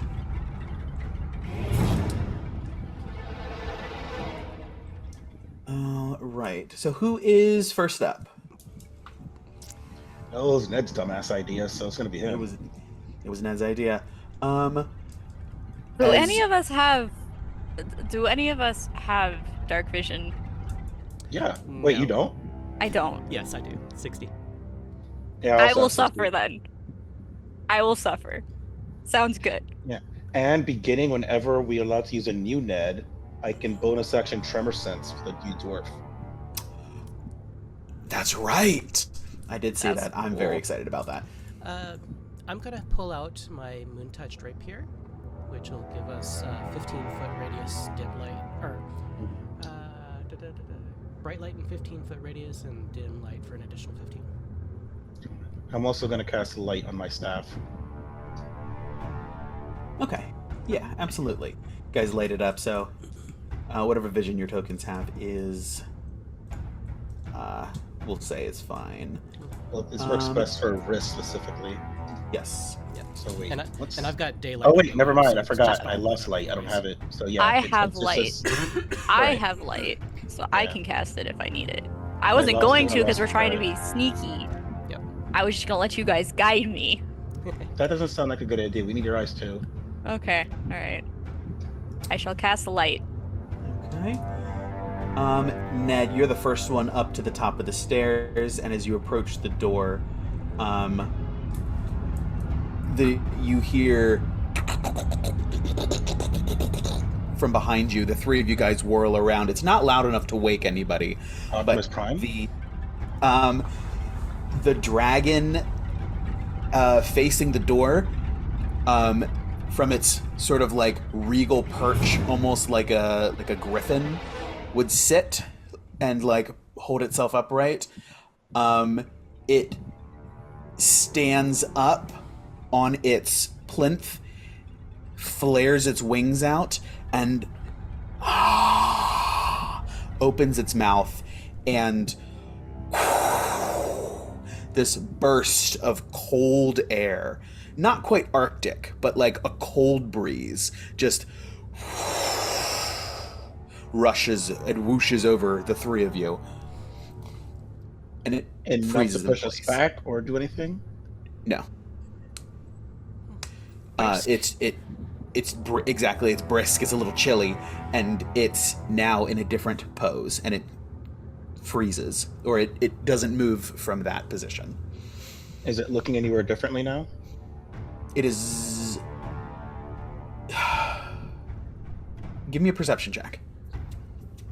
Can I also? Yes. Likewise. I was also gonna ask, is there any, 16. any checks I could potentially make to like figure out why it moved? But I got was a gonna wait 4. until we resolve this. Okay. We've got a 4, we got a... I got a 16. Sarah? 10. Okay. And then, I'm sorry, 16. Misty? 16. Misty, it looked like it was looking at the door frame in general. Now it looks like it's looking at you guys specifically. Like its eyes have focused slightly. No, I really feel like I'm being watched. And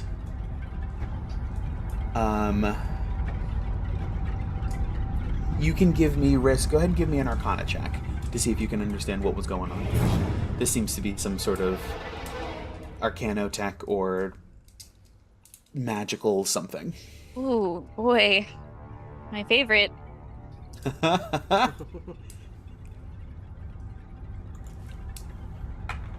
23? 23. 23. It seems like a proximity trigger. Approaching and stepping up onto this top step seems to have activated the dragon to do something.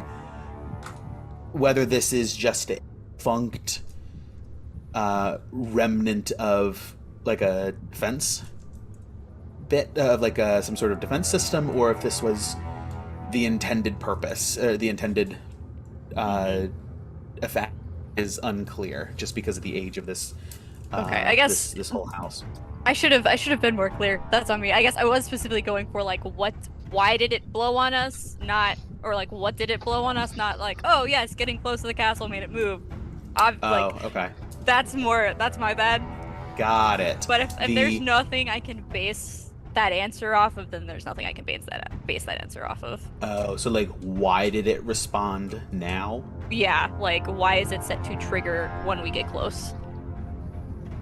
Like, is it a warning or that kind of shit? Yeah. Let me see.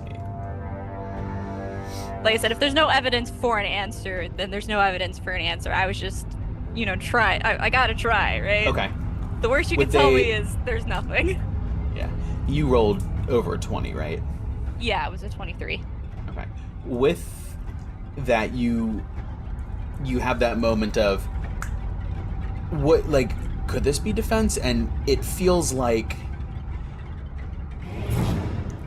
this was cold air. A couple of rocks came out as well. Feels like a defunct security measure. Like this, once upon a time, would have done something much stronger, but it has lain derelict for so long. Gotcha. We'll just nod and be like, we should go. Also, there might be traps that work. This one didn't, because it's old. But that doesn't mean all of them will. Or that doesn't mean all of them won't work.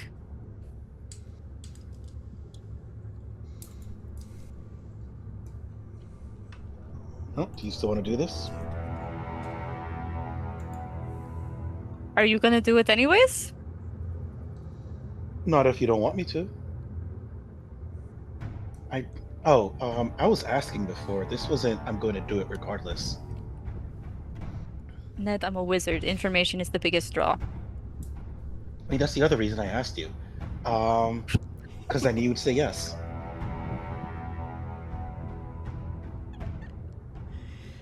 I can't even be mad because I would do the same thing. Let's just go. Okay. But what I'm going to do is, as I take a step forward closer to the door, I will simultaneously look at the dragon to see if it's reacting again. Like, hesitantly take a step. Step, and it remains frozen in place. I touch the door. Does it do anything now? You touch the door and back to its original proud perch. Also, something that might happen is if it does that every time someone steps either on a step or gets close enough, it may work. There's nothing telling us that it did that it always will be broken. So maybe we should watch out for that and May I take a do kind of any kind of check to see if there's maybe some kind of trigger under a brick or something? Yes. Go ahead and give me an investigation. Okay. That's cocked. Alright. Investigation is a 23. 23. You do a quick sweep, and you touch some of the bricks, and you take a good hard look. There doesn't seem to be any physical tripwires or pressure plates, or it's not a physical trap, it seems. Well, that's a little beyond my experience. Maybe it's a magical trap? I don't know.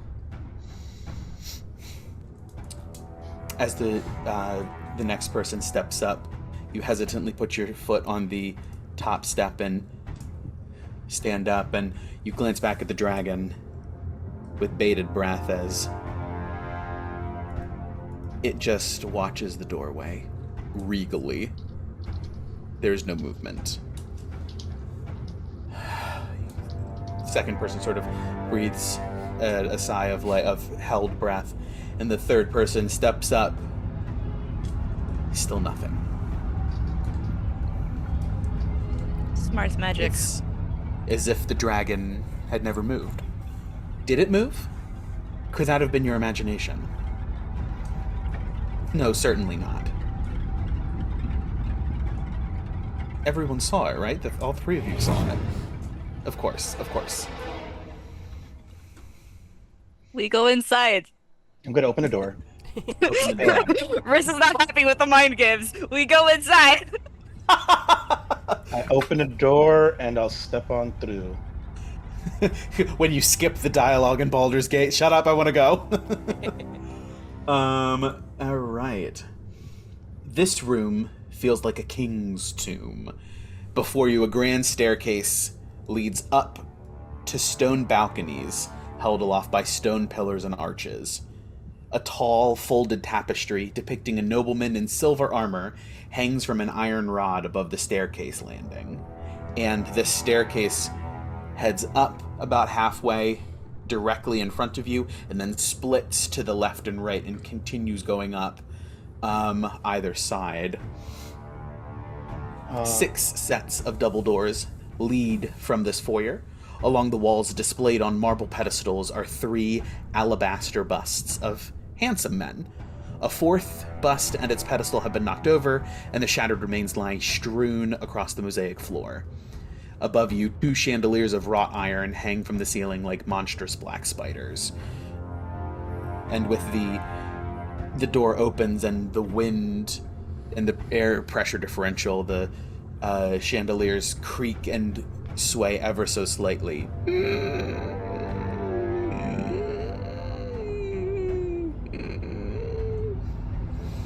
And remain dark. I had another question. So, Yes. what we assume is the highest peak of the house, was it like, you said the stairs go up and then it's going to split to left and right? Was it left or right of the house? Let me double check. Dude, as Rose walks in and is like, we got lost in Strahd's castle. What are the odds that we find the right tower on the first try? Well, we're, like I said, we're going directly there. I doubt this house has as many traps as that big ass castle. And we're not gonna get distracted. True, but it was a military strongholds. And as far as I'm aware, potentially the site of the last battle between Strahd and the Order of the Silver Dragon. So there's nothing saying there won't be traps. Also, we're not gonna touch any magical orbs that potentially teleport us somewhere. What if they don't try and just transport us somewhere? Can we touch them then? We won't know that. We're not touching anything. Trick objects normally work once you touch them. The only way to find out if it's a tricked object is to touch it 90% of the time. Well, sometimes it glows, and then we don't touch it if it glows. Well, don't one of you all have the ability to, like, detect magic and things? That's Ivor's thing. I need to pick that spell up. I didn't because Ivor had it. Yeah, and I can ritually cast that in 2 weeks, but not today. Yes, everybody who can cast spells gets ritual casting now, so, keep that in mind. That's what's up. That's what's up. Your question of where's the highest peak, it is, funnily enough, neither to the left nor to the right, but directly to the opposite side. Effectively, it would be over this part of the map. Hold on, let me zoom out. All right, well, let's find out if we can do that. It's on the I'll backside just of take the place. stairs in the middle there. Yep. Then I point to all the doors around it and just go, we're not going there. All right. How do you want to do this? Like, in terms of, like, do we just move our tokens, or Yeah, are you that's what gonna I was move it? thinking. Because I don't know what you have planned for us and our stupidity. Yeah. Do we That's need to fine, move guys. like space by space, or are we? No, you can chunk to to this point. If I need to drag you back for something because it goes off or something happens, I'll Chunking. go ahead and do that. Chunking. But yeah, just go ahead and move right up to whatever square you're going to be at on the stairs. Man, it sucks because Approach? I can't see what left or right here does, or I guess up and down. It goes up the stairs. And then to the second Yes. floor map. So, pull up the second floor map, and I'll put you guys on it as soon as it loads. Oh, okay, yeah. Oh, they both lead to the same one. Okay. That does make sense, though. Dalton, you missed it. We died. Again. Rolling new characters. I was listening whole time. You can't lie to me. You can't lie to me.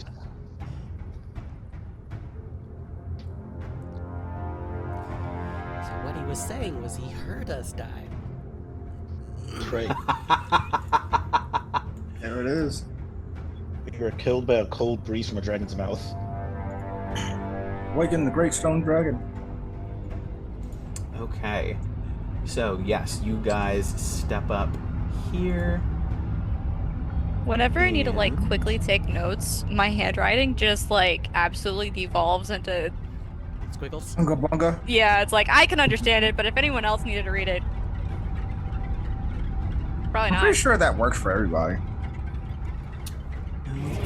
So as we get to the top of this first landing, Oh, I Okay, want to take sorry. a look at the picture, the portrait that was Right there. hanging on that wall. Absolutely. it's a portrait of Yana. But, ooh, that's what we're saving. The prophecy will be fulfilled. Okay. And that is the nobleman in silver armor, correct? Yes. Okay. Yes, so it is a handsome man, but a bit of a silver fox, if you will, in gleaming armor. Do I notice? Does it look anything like Gawain? No, it does not. I mean, I was just trying to solve that mystery. Maybe it was right here. We'd solve it. Dude, how fucking metal would that be if I was secretly a silver dragon? I wouldn't put it past you. That would be Yeah. a plot twist. Created just an entirety of fake backstory. I Love mean, it. no. Yeah, this whole time he thought he was a thrall of the Ice Maiden, and instead he was a dragon. The whole That's time. also the thrall of the Ice Maiden. So is there Who's any also- is there any specific iconography on his armor? It is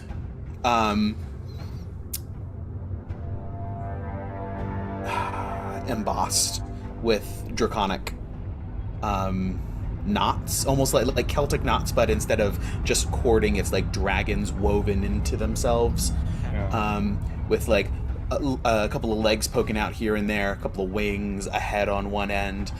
Some of them are like an Ouroboros of a dragon, where the tail, it's like the mouth is into the over the tail, and it just continues through this Celtic knot infinitely. Is there specifically draconic writing on it? Only because my character does no draconic. No words. Is there anything on the frame? Like, because you know how like some would have like a plaque. Mm-hmm. Yes. So that's a great point. The painting isn't have anything painted in there, but as you look at it, Ned, you do see a small, and Riss sort of points it out as well, a small, like metal plaque down at the bottom. It is written in Draconic. What's it say? It says. You are here. you, It just says, It's just a map. 10 gold says this is Argonblast. It says, "I am you," and as you look up at the painting, this man's face turns into your face. I'm just kidding. It does say, it says, Lord Argonbost, Commander of the Order of the Silver Dragon. story checks out so far. Good to know it wasn't a, lie, I guess. Yeah, good This- to know it wasn't that other house with a giant dragon statue in front of it. True. Listen, alright, it's... Rumor doesn't even cover it. This is like deep history that doesn't exist anymore. I don't To be even want to fair- think about where I had to go to get this information. To be fair, I feel like any rumor or deep history or fable we learn ends up being true in this land. Well, that's just because Strahd has been hiding everything. Got it. Well, upwards and onwards.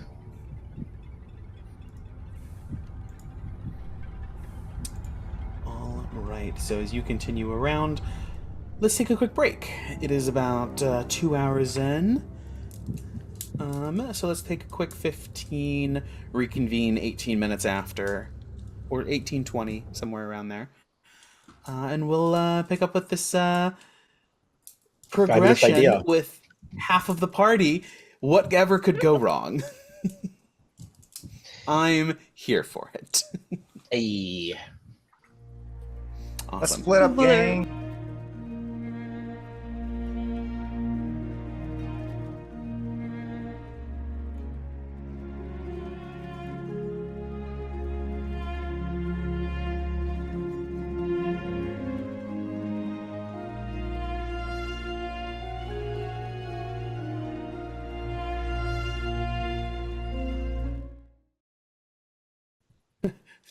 We're back. Listen, Sarah and I just did some speed running of dynamic lighting walls. I am prepared. We are live. Welcome back. Back in 2. As Liam does. Your boy Brennan. I'm gonna have to study that. Back into the mists here. We left as our split party. Our 3 intrepid heroes went up the stairs after entering the this house that reeks of death, and have begun to explore. And that's where we pick back up with Ned in the lead, followed closely behind by Riss and Misty, or Risty, you know. As you guys step off the rightmost staircase that you stepped up, the cool breeze from this early morning air rushes by, and you feel this temperature of the air. As this is the side of the house that just has been collapsed and is open to the elements. Let me Real see quick. if there's anything to read out here. What do I roll to determine sense of direction? I know I want to go towards the back and up, but there's 4 doors in front of me. There's a Mm, staircase logic- over here. Where? Over here. The opposite direction behind The you. opposite direction. But I figure it goes up, so Oh, because he also told us it's up and back. Also, So I don't know. I mean, What? that could very Yeah. well turn around. I don't know. I don't know. in I was terms of just the saying, there's floor a plan of like staircase. what goes where, Yeah. that's a little bit ambiguous. Just because if it goes up here and then you have to go across the floor to go up, and then over here to go up, there's no real way to tell that just from like a sense of the building.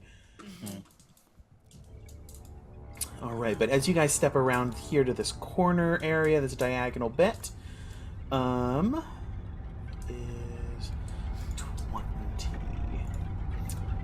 20. A red velvet curtain hangs in front of an alcove in the southeast corner of the hall, and it ripples ever so slightly, like there's just the faintest breeze coming through. But yes, right down there. Because I'm a curious person, I would like to pull the curtain aside. Okay. Okay. I need to put the numbers. No, I have that. That's right. Is that a statue? 20. A black cloth covers something atop a white marble pedestal. Is it moving at all? As Misty does that, before you answer that question, if it's not leading us closer to where we want to be, we ignore it. We're not exploring anything other than we came here for. I was making sure nothing was gonna jump out at us. Sounds good. Nothing's jumping. Let's move on.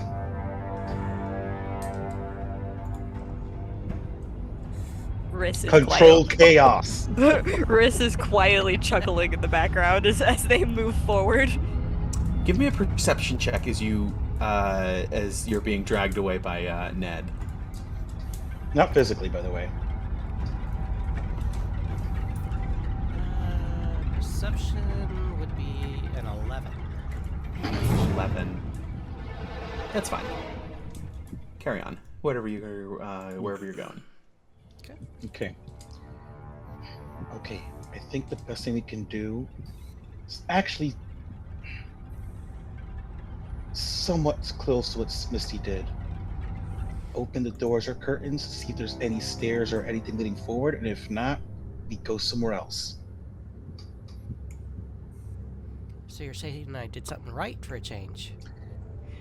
I never said anything wrong, but I was making sure you didn't switch to that plan. All right. I want to open this door, not necessarily go through it, just look through once I open it. And I'll do Okay. this one at the Yeah. same time. I peel back this curtain. All right, so we'll just go bottom to Are these top. stairs over here? Yes, there are stairs. There is 2 flights of stairs. It's a little bit of a landing. It seems to be in disrepair. It also... Let me double check. So we're at 24. You guys glance out. This is the balcony of what seems to be a chapel of some kind. This wooden balcony overhangs the mansion's chapel down below, which must have been on the other side of the stairs that you encountered and immediately went up. An exquisitely carved wooden throne rests right up against the wall, just Wooden to what, the inside of the doors. Yes, a wooden throne. At the west end, right up against the wall where your doors are that you opened. Between those 2 doors, and narrow archways lead to spiral staircases that go both up and down. Hanging from the high ceiling is an iron chandelier with candle holders shaped like tiny silver dragons, their heads cocked back like baby birds and just mouths open with the candle just right up out of their mouth.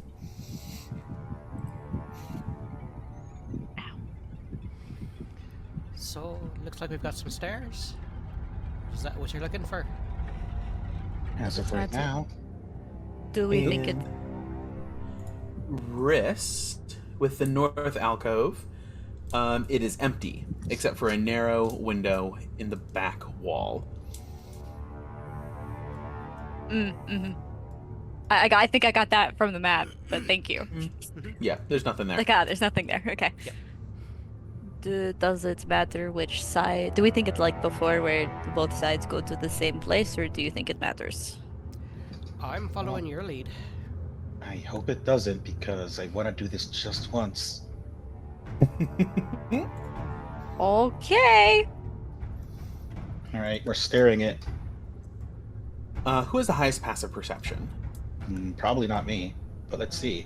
13. 11. We're all winners. 13! None of us are wisdom casters. We're charisma and intelligence. As you guys move toward this stairway,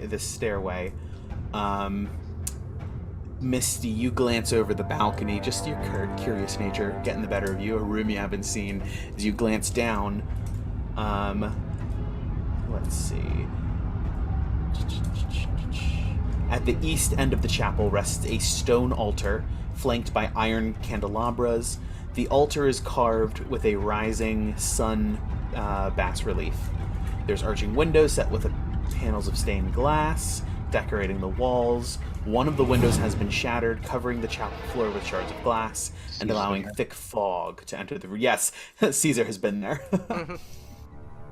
Off through the character. Is this fog. Lathander? It's unclear. Through the fog, you also see 3 armored figures kneeling before the altar.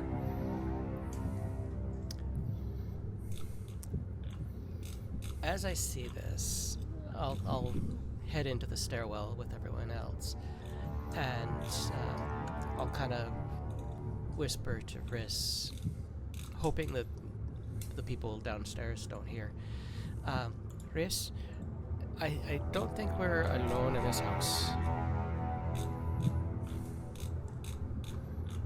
I don't think so either. So we're going to be quiet and quick. Quiet would be a very good thing, I think. Because right downstairs, there's like a big chapel down there. There's a couple of people down there just kneeling or doing something. Not on both knees, like on one knee, and their heads are bowed. I mean, were they statues or actual people? Unclear.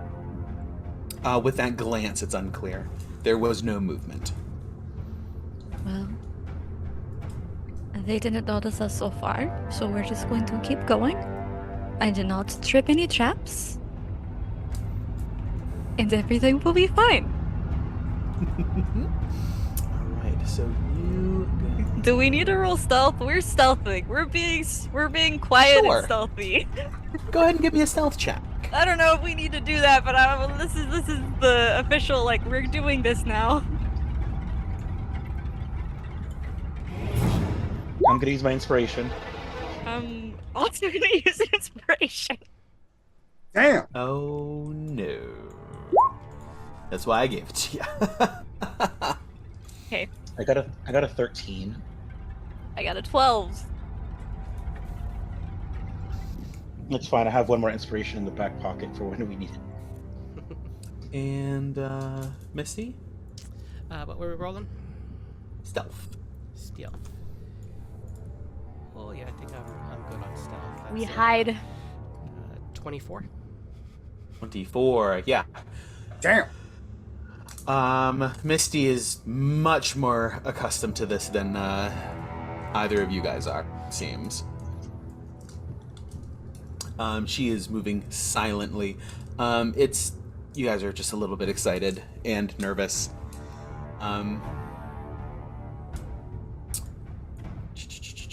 Alright, so you guys continue Since I'm in the upward. lead, I also want to keep the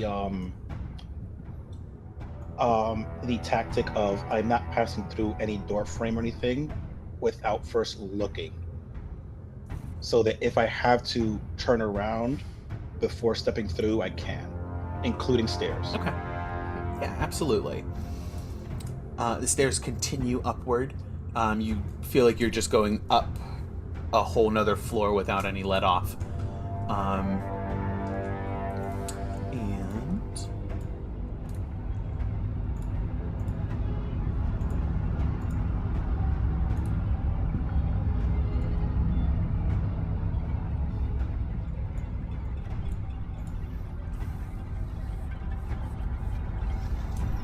let me double check where this leads. AKA double check where he's gonna kill us. Yes. And while you're doing that, as we're heading up the stairs, Misty's definitely going to be looking out the windows, just kind of keeping an eye. Does she see this building over here? Which one? Yeah. Yeah, through the windows you can see that little thing over there. Ah, the stable. That is that is okay. 16 and 14, easy enough. All right, so that is Yeah. I don't need to know what it is right now. I just needed to know if she saw it. yes. We'll spoil it later. Okay. Yeah, easy enough to do. These chapel staircases are narrow with narrow windows, which allow dim light to enter. this 5-foot wide spiral staircase. Single file. Leads all the way up to...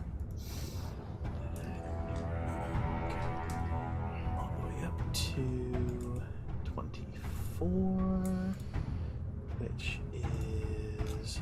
I should open up that picture too, shouldn't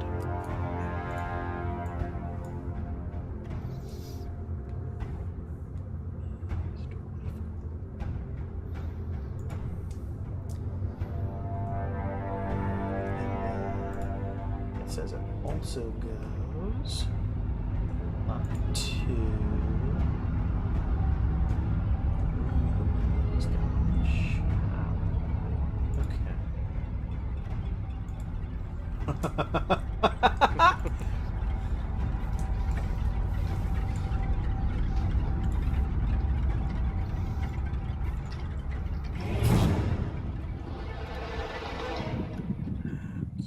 okay. Okay. So you guys go up several flights. It's clack, clack, clack, clack, clack for the two of you, and then for Misty, it's just silent footfalls all the way up. Up to here.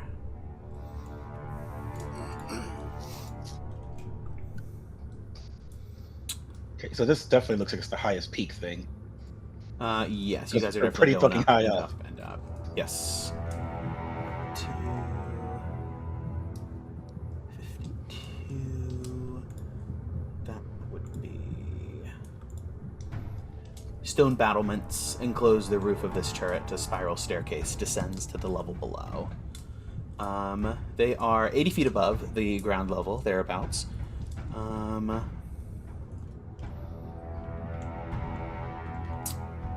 And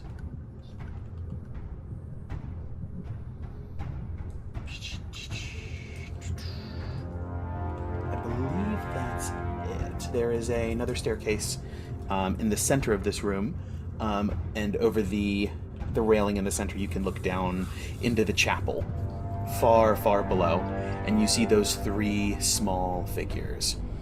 Are they moving? Kneeling, not moving. Do they? I mean, I know it really far, but do they look like they're just things that are alive, not moving, or do they look like they're made of stone or metal or something? It is fairly dark. Go ahead and give me a perception check.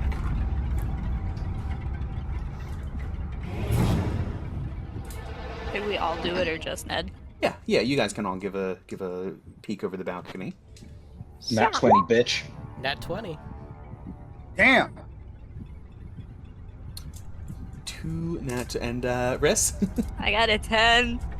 It's okay. You don't have dark vision. That makes sense. It's a half a 20. You're fine. Those natural 20s. I get an I tried sticker, right? Yes. You get a really borked looking gold star. Cool. I'm good with So this. would you say their vision is 20/20? Hey, unlike mine. I'll go with that. Which is absolutely perfect because we're both wearing glasses. Well, everyone here except for Richard. Rich, yeah. I think I'm Fine, contractually I'll put on my obligated to give you glasses. inspiration for that. There we go. Yes. Perfect. Oh boy. Alright. So the two of you guys peer down. These creatures are stone still. But they are not stone. They are a familiar half chained, like half chainmail, half armored, gray, lightly rotting visage. You have seen these before on the bridge on the way to dinner with Strahd, I believe, or on the way to Vallaki. You were on the way from Barovia up toward the the fourth, either to Vallaki or to Strahd's castle. These are revenants. Definitely want to avoid that. Oh, yes. They are not moving. They are deathly still. But you guys know what these are. You have seen this before. I will quickly turn to Riss and just do the put my finger. Yeah, don't have to tell me twice. On a natural 20, the two of you guys are also aware of what happens next. We're going to cut to outside while camp is still happening, and it's still early morning. Gawain... Gawain, you are woken up by a mental prod by Orion. That rotting smell is much closer, much stronger. And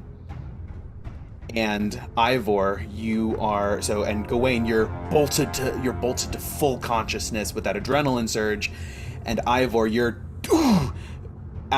shaken out of your sleep by this screaming shout, Vladimir! As striding out of the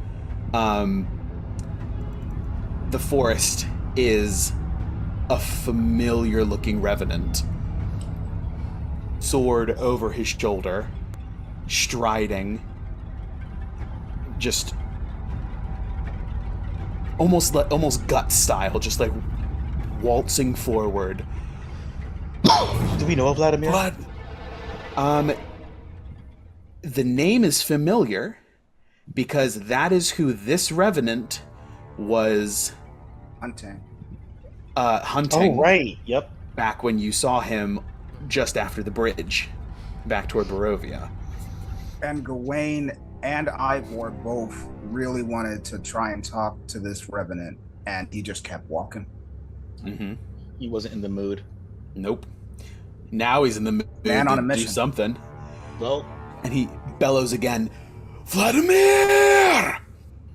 The two of you inside also hear this. So the two of you, Misty and Ned, you're aware. You hear what's going on. And after a moment, you can cue Riss in to sort of listen for it, and they'll get like bits and pieces here and there. But right now, what are you two doing outside as he's sort of stopped a good 10-15 feet from the entrance, and he's just shouting up at the house? Well, we can't really see it from there because it's on the front Correct. side of No, the the house. I was gonna say, what can we the see two from outside. like the window? This is a No, window, right? Yes. yeah, he's talking to Dalton Yes. and Richard Yeah, specifically. okay. Yes, Dalton and Richard right now. Yeah. We'll cut back to you guys in just a moment. Yeah. Ivor immediately wakes up, grabs his rifle, and looks at Gawain and just goes, "That voice is way too familiar." Gawain stumbles to his feet really quick. Was I able to sleep in my armor? If at this point it's not a super big deal either way. If you can just sort of like cast it on, because it is cast on. Yeah. I'll don it real quick.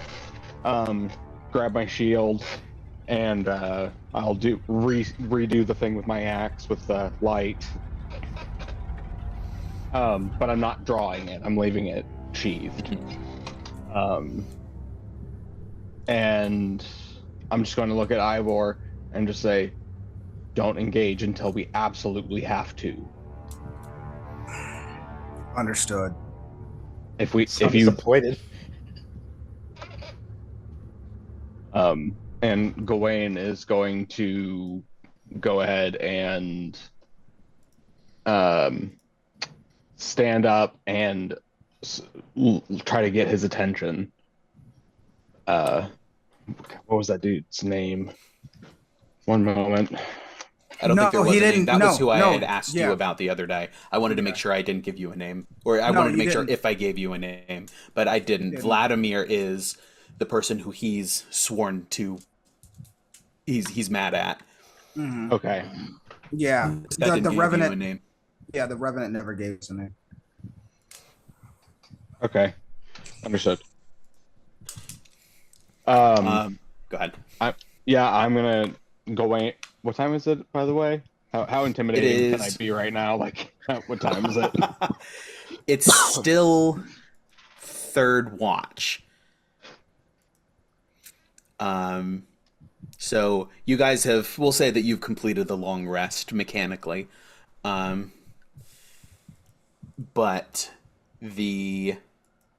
it's maybe 4 in the morning.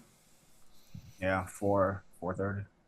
Okay, Mhm. so I am still I'm at average height, I guess. And I don't Mhm. think intimidation would be the best call for this right now.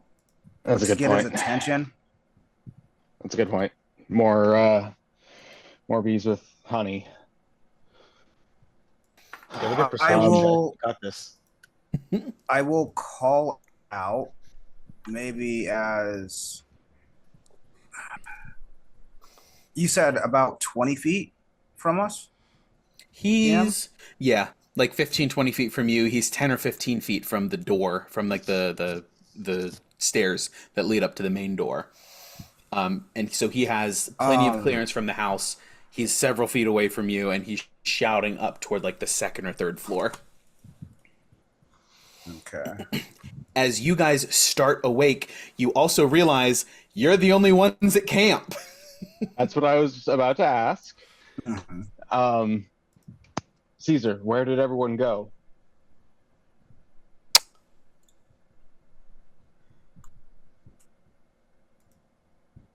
They went inside. I was to warn you if anything happened, but nothing has. That is both comforting and not comforting at the same time. Thank you very much, Cesar, for the report. I do appreciate it. Okay, well, yeah, no, we need to deal with this revenant. I'm going to this is probably a bad move. I'm going to put my shield on my back too. You guys are conversing and conferring what exactly you want to do. He slams the sword into the ground so it sticks hilt up and just screams out, Vladimir! Come out and face me! You know your sins!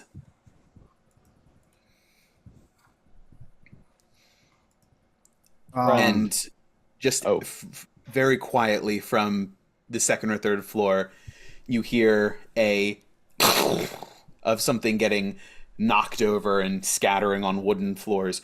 Now you guys are too up to see it. You're like 80 feet up off the ground. Okay. Yeah. You guys hear a faint like ruckus of something scattering across wooden planks. But go ahead. Gawain puts his shield on his back so that he is not wielding anything at all, and is just going to call out, is there something we can help you with, friend?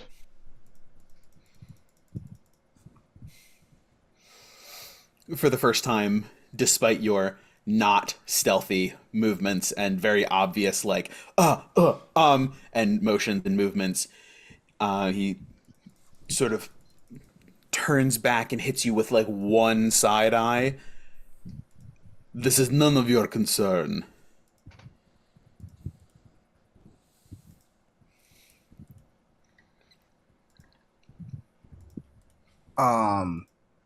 As that was going on, Ivor will saddle up on Matar and ride up beside Gawain and says,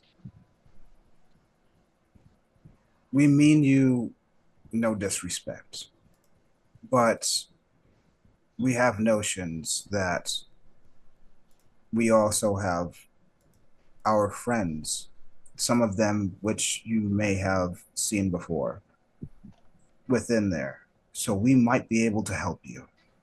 I don't mean to step on your toes, but I don't want any of us to get in your way." Give me a persuasion check. Can I grant him the help action with that one? I'm going to just follow that up with, we know the nature of your situation. You have to want to help. You have to want all the help you can get in your situation, I imagine. Especially when it's freely given.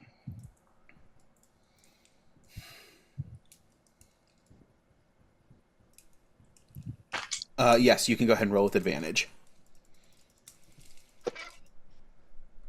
Well, needed that. Thank God. Much better. And if this loaded, I don't think I have it a +2 persuasion. Your persuasion is +2. Oh, 21. 21. I rolled a 4 before, so thank you, Gawain. He ignores you, Gawain, and makes piercing eye contact with you, Ivor.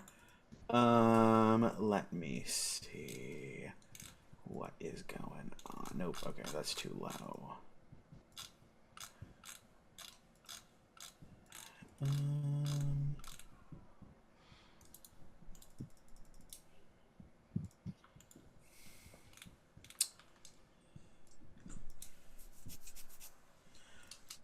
And he makes eye contact with you, Ivor, and there's this spark for a second. Excuse me. And you feel like he sees you, takes you in, and sees through you. Just like pierces to your very soul. And you can't help but feel known and marked by him.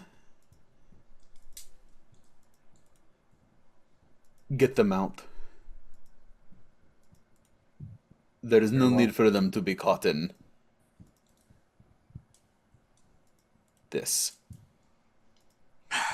Very well. I know there are no time for introductions, but my name is Ivor, and we will help you. Whether it be getting our friends out of your way, because I know that you are someone that's on a journey. You have our word. And halfway through, he just disengages and turns back to the house. He doesn't move. His attention is just gone.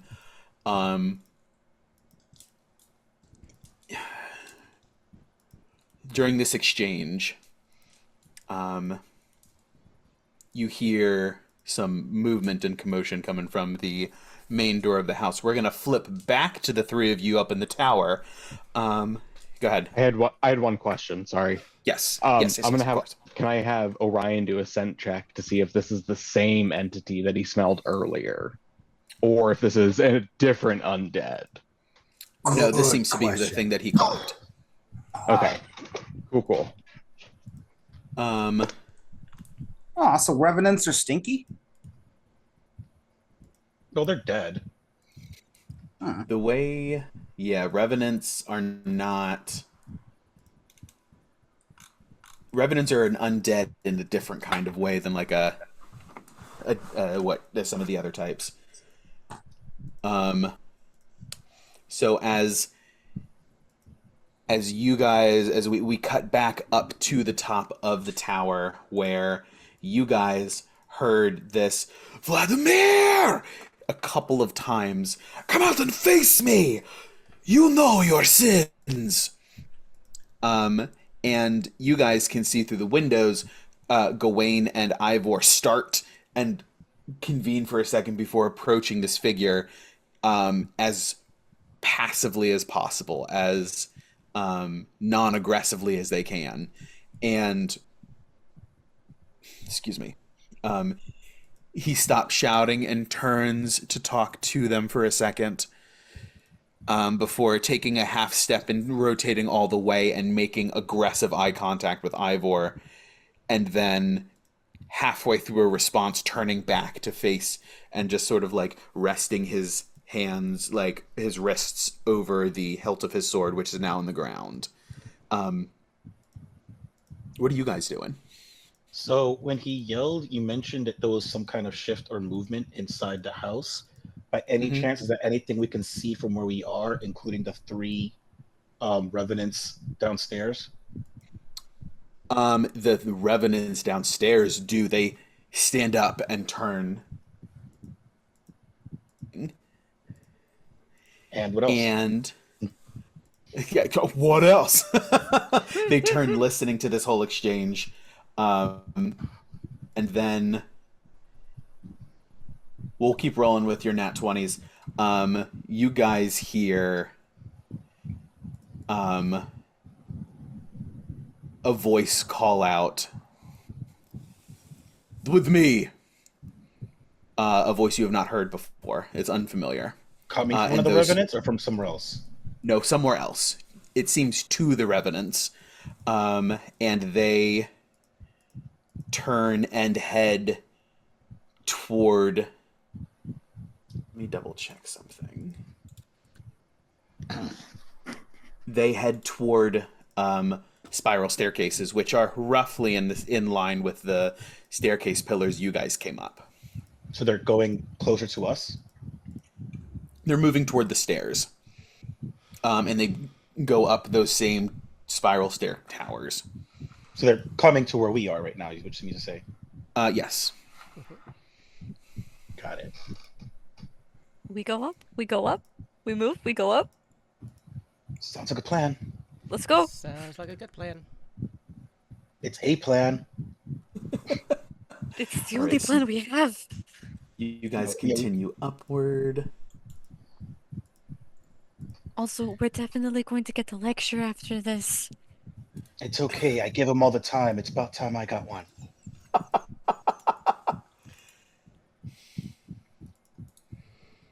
Speaking of, how high up are we from like the ground level? You guys are 80 feet up. As you ascend the stair, you go about another 10 or so. So you're pushing 90 to 100 feet. Okay. Well, I have a plan. Up. Go ahead. Oh, not now, not for this. I meant have a plan if shit goes, sorry. So we're about 90 to 100 feet? Yes. Can you confirm which one? It's 90. Perfect. Okay, so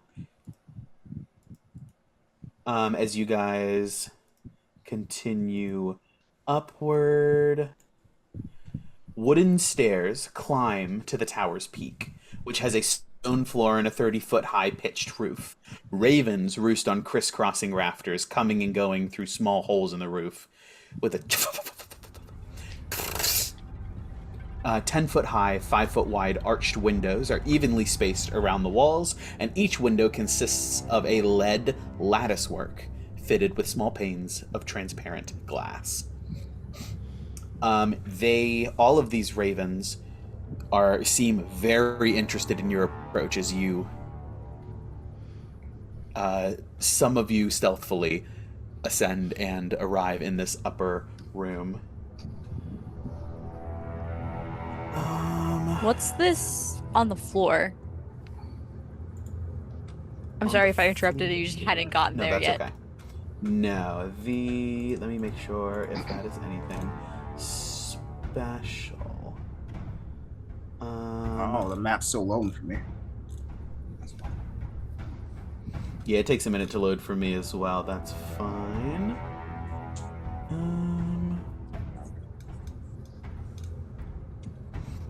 It doesn't look like it's anything special. It's just a crest on the base of on the floor in like a rug.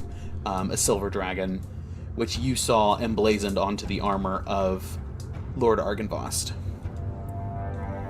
Got it. And as far as we can tell, this is where we saw the highest peak being. Yes. Let me Alright. double check. And okay. There is something else here. Let me make sure I get the right description.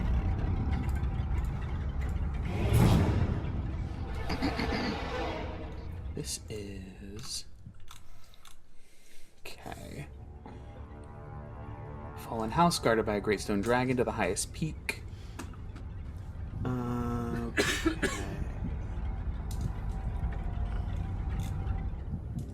Can I please...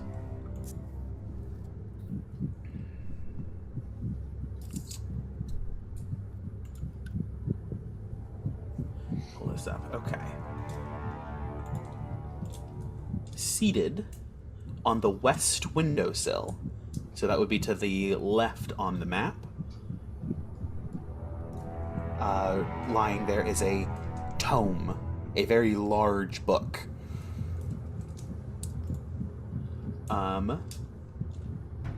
It is a leather-bound hardcover.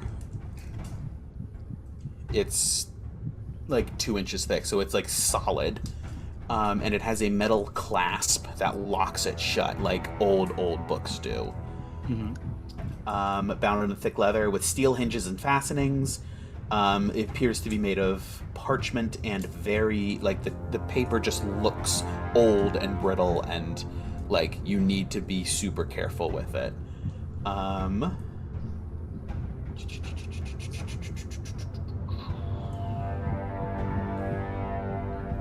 Dibs. Okay, yeah. That was the plan. Before I try and do what I'm going to try and do, a few questions. Looks like this. Go ahead. Are there any other books, tablets, parchments, anything else of interest in this room that we can see right now? No, this room seems to be empty other than that. Now, above you, there is a... It looks like an archaic type of lighthouse, beacon kind of situation. There are bits of metal that were probably once polished to reflect and magnify the light of some sort of signal fire, but they have since fallen into disrepair. And that is above you. But other than that, the room seems relatively empty. Okay, I got it. I'm gonna hold my hand up to Liz, to Riz. Like, wait a minute, woman. I want to walk up, not to the book. Well, because the book is there too. To this window. From this window, can I see Ivor? From this window, you can see Ivor very faintly down across the way. Got it. Riz, Misty, right here. Come over here. Here's the plan. This book is more than likely what we need, and if not, we need to get the hell out of here anyway. I'm gonna teleport both of you down there. When you get there, tell Ivor to look up the window and teleport me back down there with you guys. That's why I needed the 90 feet, bitch. Nice. Well, we're 90 feet up. As You he's still got a explaining big that, house to I'm cross going as to- well. I can go Let's see. directly down. And if not, I have another so plan. You guys are more than... You guys are like 190, 180, 190 feet horizontal. We So can hold on. teleport down to the roof. Oh, that's what I was gonna Misty step myself, and then that would give Ivor a better chance. Yes, But I can that would be teleport- absolutely within range. I can teleport. I want to teleport them as close as possible, then Misty step myself on my next turn. Okay. Well, as in Misty step is 30 feet. Is there 30 feet where I can land safely? Yes, you can go 30 feet down to the roof. Got it. Okay. So, Riss, grab the book. Before I do that, I am going to cast Identify on it.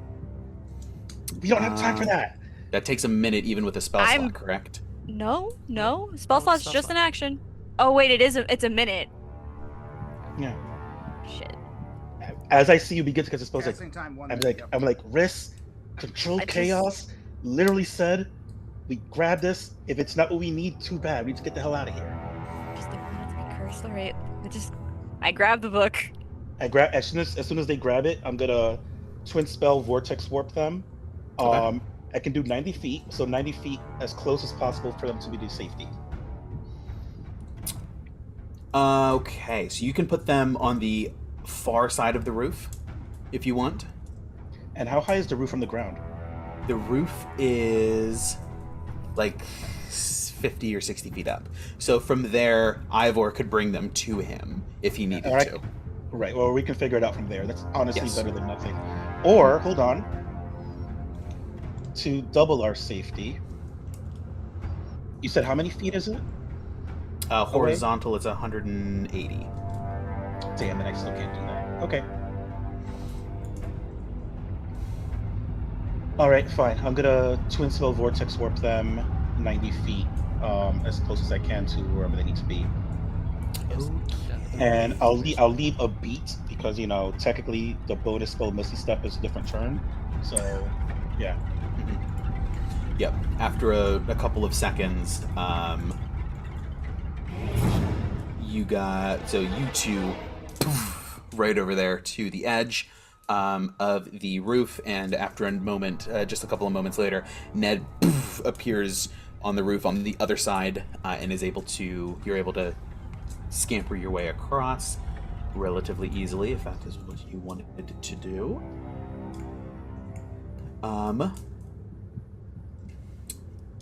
As this is happening, you guys are sort of figuring out the tome and, okay, we're going to teleport out like this. There's a whole... You guys do have to navigate around this wreckage on the roof. It seems to like a little bit of a upper area has collapsed and fallen in. There's all the way down to the main floor from up here on the roof. You can also jump off the edge if you really needed to, or fall off the edge if you were unfortunate enough to misstep. And that would take you all the way down to the... But jumping would incur fall damage, correct? Correct. Yeah. Not that it was necessarily a suggestion, but the... Got it. If something were to happen, you would be able to go all the way I don't down. even think about it. The first Misty Step I used was my free spell of the day, my free casting of it. So the second time I'm gonna use once again 2 more sorcery points and vortex warp them even closer, and then I'm gonna use my actual casting of Misty Step to... Oh shit! It's 50 feet. Then plan B, I'll get Ivor to teleport me the rest of the way if he can do it. Okay, perfect. So That's what I was gonna do. I was As- gonna teleport you. as this happens in very rapid succession over the course of like 15 seconds.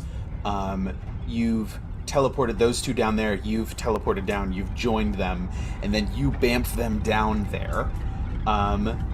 So Ivor and Gawain, Misty and Riss just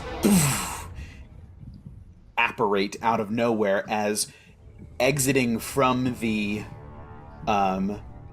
entrance of this house is a decrepit and decorated revenant. One large sword across the back, flanked by 3 more. As he steps out, those 3 stay back toward the main of the house, the main just right outside the door, and he steps up to the edge of the top step. And ignoring you is locked on with this revenant that came out of the forest. And they begin to he engages him of, Remy, how long are we going to do this? Who's that? Are, Say, Remy? Remy, yes. mouse from Ratatouille? I knew it. All the Are we clues to were be- there. Are we to be two immortals locked in this battle? Will the sun never rise over our clash and never set on our feud? What purpose does this serve? As the other two, the Riss and Misty, poof, apparate there, and you guys are able to transmit the message to Ivor of like, hey, he's up there on the roof. I'm just waving like crazy, like, get me the fuck down there. We lost Ivor. I'm so sorry. I feel like slap a hand over Misty's mouth. Ivor's on the roof. Or not Ivor. Ned's on the roof. You need to tell. Shut up.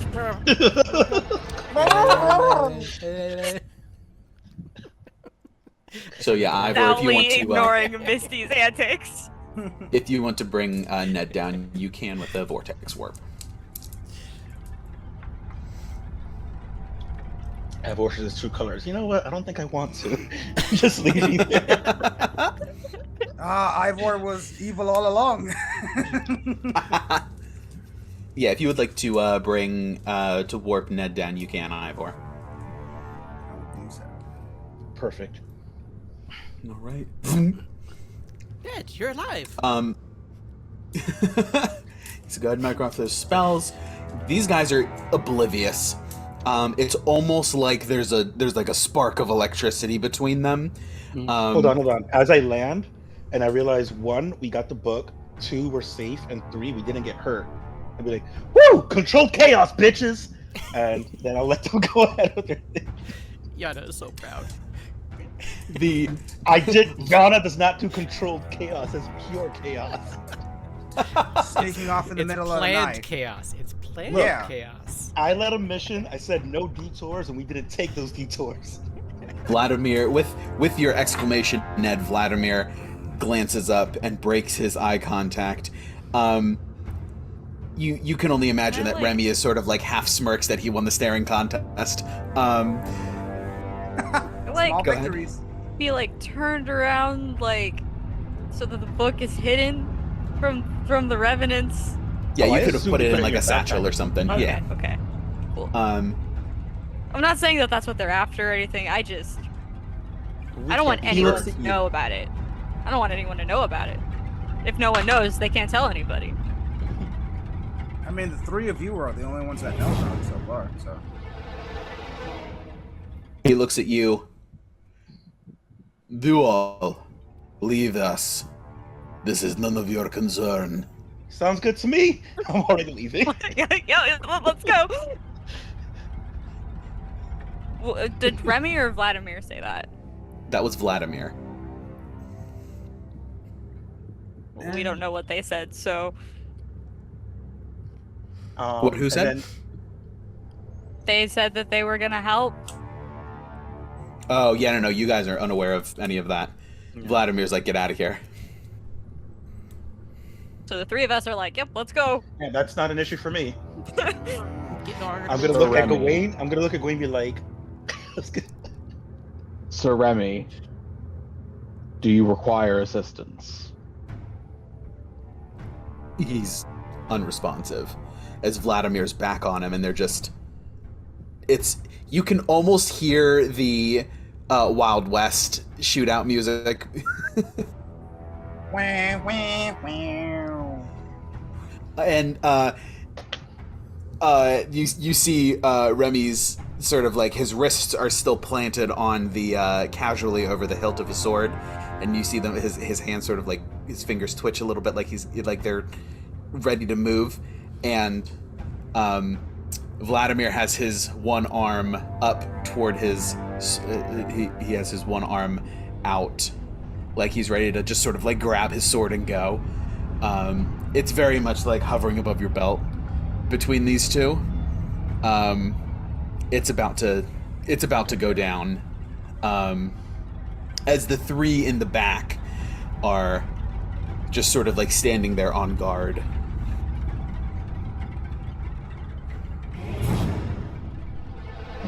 Are you guys the 3 who were in the house are like, let's go. What are the 2 of you guys doing? Remy is back to ignoring you guys. Ivor, I believe the gentleman has made his choice. As much as I would like to help him, he's made his choice. I agree. I admire his admiration and steeliness. We need not interfere. Vladimir bellows, "Leave us!" I'm already on Aries and moving away, so I don't know what Yes. to do. I'm just already leaving.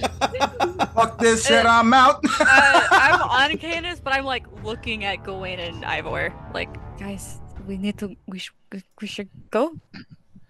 I will be We saying to don't- go, I know I can't lecture you guys on the dumb things because what I just pulled, but let's go. Is this really a fight we want to get into right now? Safe Let's- distance, maybe if you would like to watch, but we should definitely get far away from here. Let's mount up. And so you guys back off, Quick question. That is mount up, and start heading off. Go ahead. When we're mounted, how does Cesar keep up with us? We have to drop to 40. Okay, Yeah. that's fine. Because Caesar is very heavy and only has 40 feet of movement speed. Only Until I 40 upgrade is not something you say. That's more than most PCs. No. Usually you got to take a feat for that. Yeah. Because that's my baby boy.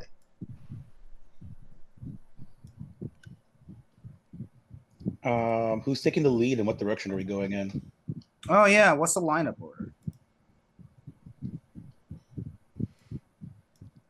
I assume most like that, plus with the corners to make sure everyone's within range of the aura. Yeah, What's the- probably how we got here. Yeah, that makes sense.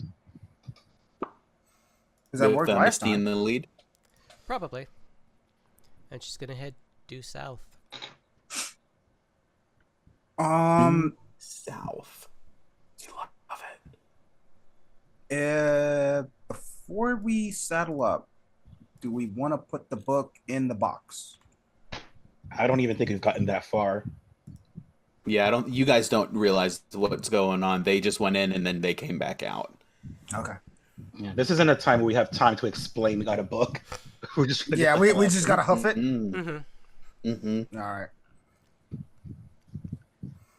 All right, so you guys, zloomp, and you leave unceremoniously. Like, all right, I'm out of here. Irish goodbye.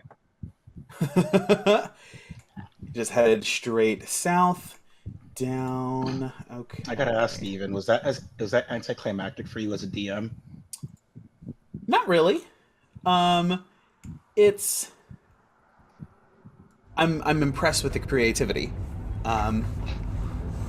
There's definitely things to explore. There's things to interact with that you obviously didn't, but that's okay. That was the objective. We'll be back. Exactly. You guys had one thing to do here, and you did it. And I'm very impressed with the efficiency which you guys handled it. And are like, okay, we're gonna teleport and then teleport. Burned 4 spells. I burned 2 spell slots, 4 sorcery points, and my free Misty Step, but it was worth it. It was worth it. You guys got in and out, and Hey, I tried to burn Boy. a spell slot, and you guys won't let me. I You can ran identify this that. anytime. I ran this as a player. I played this encounter twice, and it was a nightmare both times. Yep. Because the first playthrough I played, it was tough, and then the second playthrough I played when I joined with Savannah and that group with Keith, it was at the same spot, and it was still tough. That being said, if we ever want to do the full thing, we can do like a Murder House 2 and revisit it. Oh, we'll be back. Just to have a good reason. Yeah. Player knowledge, we'll be back. Sweet. Perfect. And I didn't ruin everything with that. No, not at all. Not even Okay, No. God, Listen. I I just want you to know how much I want to open that book right now. Like, it So you physically guys- pains me that there is knowledge in my character's grasp when I can't look at it yet. Well, we need to just go a safe distance, whatever that may be, and then we can do that. So you guys are heading southward. In the distance behind you, you can hear a sudden clang of metal on metal ringing out as this fight has commenced. And as we're riding, I'm gonna mostly towards Gawain and be like, before you say anything, we may have gotten another weapon against Strahd. It was really dumb, but it kind of worked out. Not mad. Just It's Ned. It was disappointed. Ned's idea. It's Ned's fault. I had no part of that. Think about it as what your wait, hold on. No one here is human. Nope. Ivor? I'm Ivor. kind of human. Oh. Uh, Just, Ivor is though, yeah. Yeah. I just will. think Yeah. about it as what Ivor's people would call teenage rebellion. I'm around that age for them. my angsty teenage years. I stand are by what I behind said. It was Ned's idea. But it Well, was fine. We were great. Mhm. Also, Ned, taking a moment for caution is not controlled chaos. Hey. Also, we didn't get the chance to look for a key because you just left. We just left. Well, we didn't have time for all that. I can attempt. We should probably make sure it's not. I'm going to cast Curse? Identify on it now. Because I couldn't do it there. Because it still might be cursed. I don't think I out of player knowledge, but I think identify doesn't identify curses. But it identifies if it's cursed, doesn't it? No. I don't think so. No. That's just a No, Is it that doesn't. detect magic then? I know something that tells you that something's cursed, but not the nature of it. Legend lore. Hmm. Detect magic will just tell you it's magical. It won't tell you Yeah. that it's cursed. It'll tell you what schools of magic are affecting it. Also, DM, when Yeah. were we planning on ending so I can yell at my roommate? We'll do a little bit more here. Sometime between next 30 more Oh, minutes? yeah, the next like 15-20 minutes. doesn't We have Riss also 15, remove 20 cursed? minutes. Don't give me that look. He wants to make a snack run, and I've been telling him no. Doesn't Riss also have remove curse, by the way? In their spell book? I I know they have a scroll of it too. At least. We gave you. don't know we gave if you I've the learned scroll. it yet. Hold on, one moment. I say we gave you the scroll. I know I have the scroll. I don't know if I've... Oh, I do. I do. It's not prepared. Why isn't it... Why is Remove Curse not a ritual? That makes no sense. Ooh. Anyways, Hmm. I do have Remove Curse. I'd have to prepare it, though. Yeah, memorize I spell. technically and haven't each you prepared get. my spells for the day yet. So I could, but... if the DM lets me. But I'm we did okay, kind of just that's go fine. on like a 10-minute adventure, not... Yeah, you get a new buff called memorize spell where you can like prepare one spell.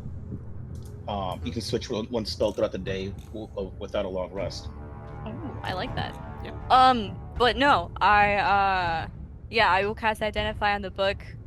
Not to because at this point there's a high chance that if it's cursed, it's too late. I already touched it. I mean, it might only be if you open it. Maybe. Or True. read from it. This is why we're identifying it first, though. And if it's in Draconic, I don't know who else can read it besides me. We can. Ivor can. Sweet. Wow, I love dragon speakers. You Listen. cast Detect Magic, and you understand. I'll put this in the chat here in a second. Identify, not detect magic. That's what I meant. Identify. Okay, But okay, Ivor just double can cast checking. that. Ivor has it. Do we have time to do the ritual, or am I burning a spell slot? While Can you're I ritual riding, you cast? can't do a ritual. Okay, that's fine. I'll burn the spell Well- slot. If We we can really take a don't know short what's rest, in I here. can get the spell slot back, so I'm fine with that. Okay. Yeah, while you're riding, cast Identify. This is, I'll put it in the chat, the Tome of Strahd. A legendary wondrous item, and it does require attunement by a spellcaster. While attuned to the tome, you gain the following benefits. You have advantage on any skill checks made to recall information about Barovian history or lore, and you gain a +1 to your AC and saving throws when defending against Strahd von Zarovich's magic. While attuned to the tome, you may also spend 4 hours attempting to decipher new sections in order to gain further insight into the life of Strahd and the land of Barovia. Deciphering a chapter requires an an investigation or arcana check, and at least 4 hours of dedicated research time, which, funny enough, you have every night. Another creature I want may to say, before you continue, I did not know about the existence of this book when I made this character. That's okay. For the record. This is actually a PDF supplement. This isn't the module itself. This is the interactive tome, so this is going to be a little bit more fun. Oh, I will boy. have all those maps prepped for next week. Oh, perfect. I appreciate you. Like, Another I creature may swear- assist you in this attempt, and grant advantage on a check if they help. Attempting to decipher the book or offering your help reduces your passive perception by 5 for the duration of the 4 hours. So if you're the only one on watch, that may prove its own problems. Although specifically it's passive perception. Correct. Your passive perception. That's reduced by 5. I would say then if you are actively making a perception check, it would be a disadvantage. If you are doing the Tome of Strahd at the same time. Yeah, because Riss is so good at This looking at tome things. also appears to contain esoteric magical knowledge akin to spells inscribed within a wizard's spell book. As the secrets and magic contained within are revealed to you, you may cast any spells recorded in the tome as a ritual. If a spell does not have the ritual tag, it is nonetheless a ritual spell for you when cast from the tome. Once a spell is cast in this way, it cannot be cast from the tome again until the following dusk. If the spell is a higher level than what you are able to cast, you must succeed on a Arcana check, DC 10 plus the spell's level. If you fail, the spell's use is expended, and it doesn't happen. Spell scroll rolls, cool.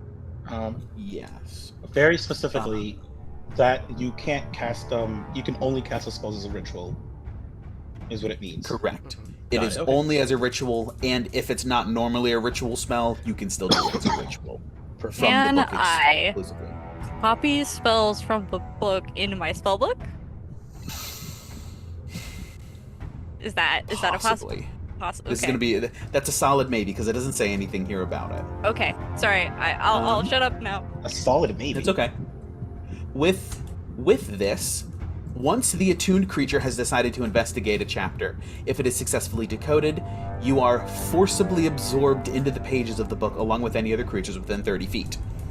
The first chapter has already been decoded and will absorb you guys instantly when opened for the first time, which you understand that this is actually, we'll say, as part of the identify process at the very end, you do open it up and you guys are teleported in, and that's what we'll do next week. We'll do the first chapter. Let's see. So mounts and all. Along If with our the- mounts, right? We'll see what we'll see what it looks like. I haven't read it yet, so I don't know what the adventure looks like. It's Oh. interesting. Did we just get Infinity Castled? If the creature attuned to the tome dies, a creature friendly to them may attune to it and refer to their companion shorthand to resume the translation so you don't lose progress. Time moves differently inside the pages of the tome. Exploring a single chapter takes 1 hour of time in addition to the 4 hours spent on the research.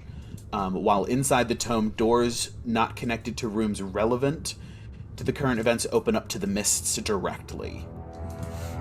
Excuse me. Non-magical items found in the chapter can be brought back.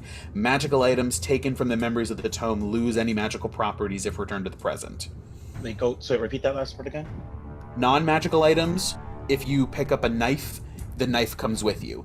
If you pick up a magical knife, the knife loses its magic once you leave the tome. You still have it, but it's not magical. Back into a knife. Any damage taken while in the chapter is sustained when you leave. If a creature dies in the chapter, their body must be carried along to the end of the chapter's events, or it is lost to the pages of history. So if you die in the tome, you die in real life.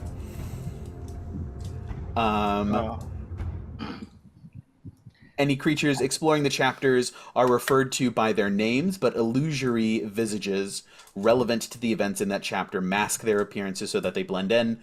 And these illusions cannot be dispelled. You guys are just in character, basically, in appropriate cosplay. Is this like the memories we already did of Strahd? Yeah, I was gonna say this sounds a lot like the memory. It's gonna be not dissimilar from what I'm gathering. Did we technically already do chapter 1 and this is chapter 2 then? I don't think so. I came up with that adventure myself. That one was totally off the dome from the novel.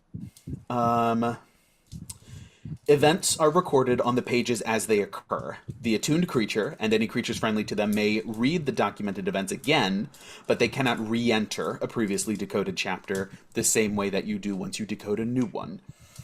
The written version of the events unfold precisely as occurred in the adventure, but are written from Strahd's perspective. Although creatures exploring the memories are referred to by name, their names are altered in the written version so that they reflect the true moment. This way, any choices made in the past are always the correct version of history. So if you got whatever you guys do is sort of like timey-wimey what actually happened. Okay. So you guys, we're not changing history, we're writing history. And that is all of that. This hand-assembled aged leather book hangs on weighted steel hinges. Many pages are brittle and damaged. It is clear that it is penned by Strahd von Zarovich, the Lord of Barovia himself, over the course of many centuries of life. A brief, intimate introduction gives you the impression that the pages may reveal deep secrets of his long life, though they are mostly written in a near incomprehensible cipher. Let's see. The following adventures are scaled for an adventuring party of 4 to 5 characters. Discovered at level 4, enter level 5. Discover the tome at level 4 and levels up to 5 upon it's discovered. That's fine. While the party may explore the chapters at their own pace, the adventures are set to scale 1.5 chapters per. That's fine. I'll look at it and, as always, correct to make it fun. Okay, but that is the basics of it. I'll put a screenshot of this page of the PDF in the chat. The Tome of Strahd is only one of 3 important artifacts, which you have hints and allusions to in your card reading from Madame Eva. Hey, was a sword? It's the sword, sun sword. Is it one of them? I forget. Yes. Yeah. Yes, the Sun Sword is one of them as well. So you now have 2 of 3. Yep. Perfect. And now I had 2 questions. Obviously, Riss will be the one to attune to it. If we're in the book, does Riss get the benefits of the book while inside the book? As in the +1 to AC and the ritual spells? Let me double check. Does the book get to be inside itself? Is it a TARDIS? And then my second question is, if Riss opens this book and we're transported into it, is it just left in the middle of the ground for anyone to pick up? No, we're all still holding it, or it's still being held by us and everything. It's Yes. just figuratively you're drawn into the story. Right, but and this takes place within like. What I mean is, if someone were to walk by, are they just looking at us, staring at a book this entire time? Yeah, pretty much. That seems dangerous. I was gonna say that seems. Yeah, I'll have to figure out if the tome comes with. I know you said I some will tiny say- wimey stuff, so I don't know if like half a second equals the whole 4 or whatever I'll hours we're in there.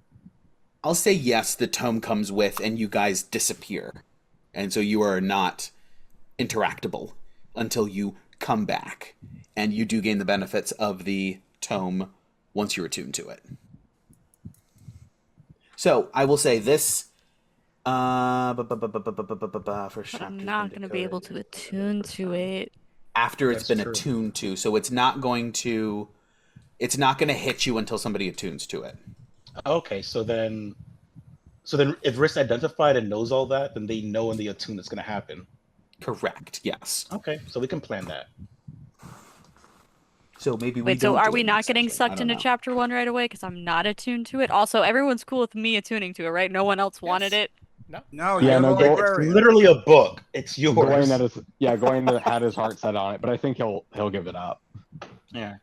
So says the one that stole I my just lamp. wanted to make sure, okay? I mean, I think it would be best for it to go to a full spellcaster, and between us two, it makes more sense for your character. I will accept. So you, I think that's my last attunement slot. in a minute, you get this sense. I'll make an actual item for it so it shows up in your attunements here in a bit. But yes, so you guys have the Tome of Strahd, and you know what you have. As you guys are riding and trying to figure out, okay, where are you going? Where are you going? You guys are going south with Misty leading you toward, presumably, Lys. I think so, yeah. Unless that plan changed, but No, that's the plan.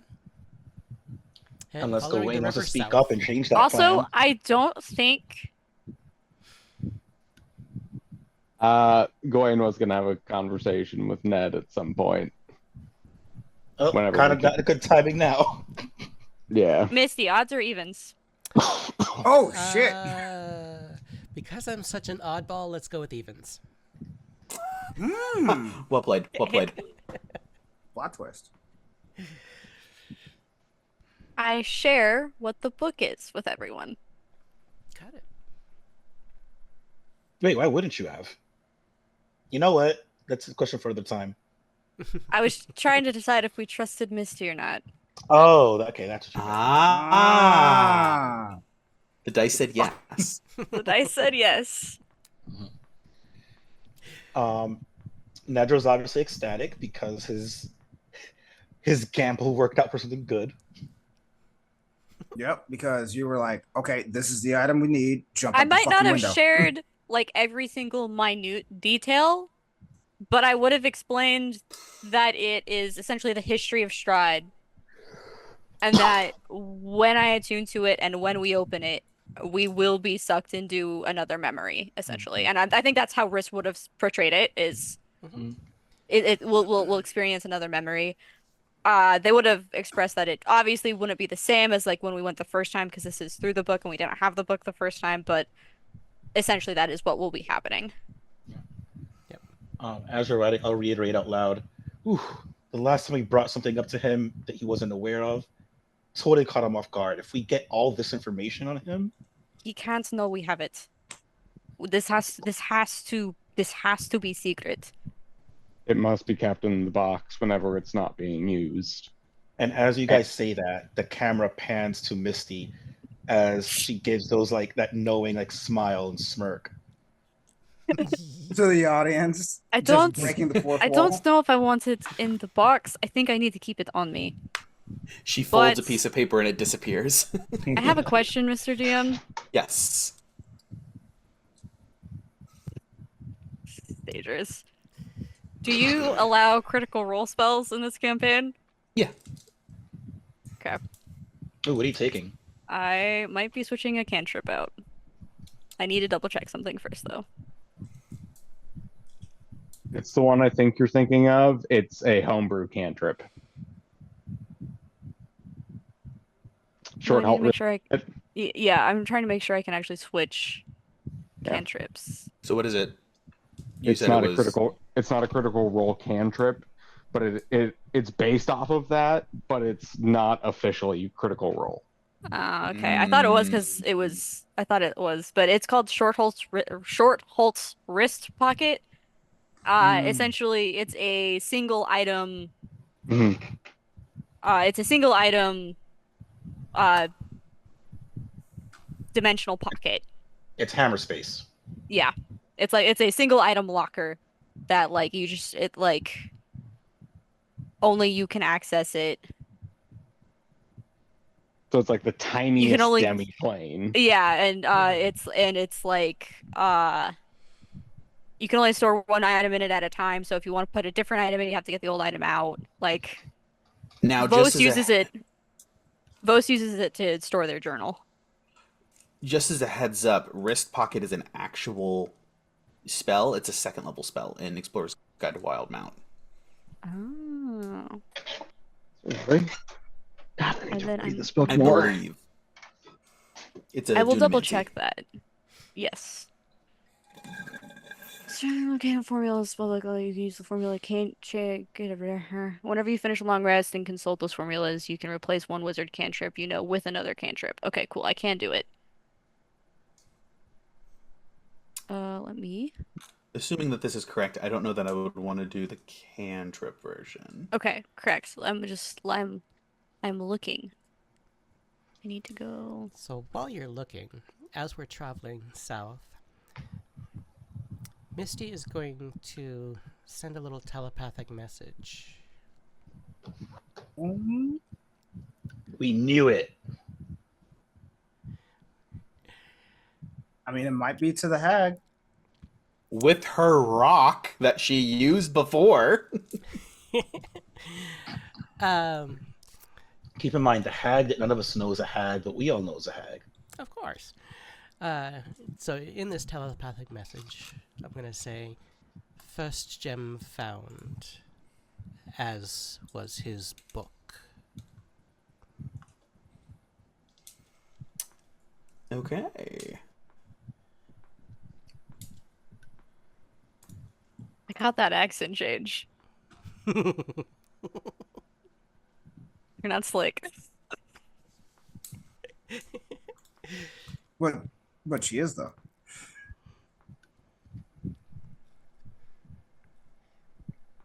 Yeah, I just double checked on the electronic one that's shared with me. It's a second level Dunamancy. Now, critical role spells, like I said, are all good.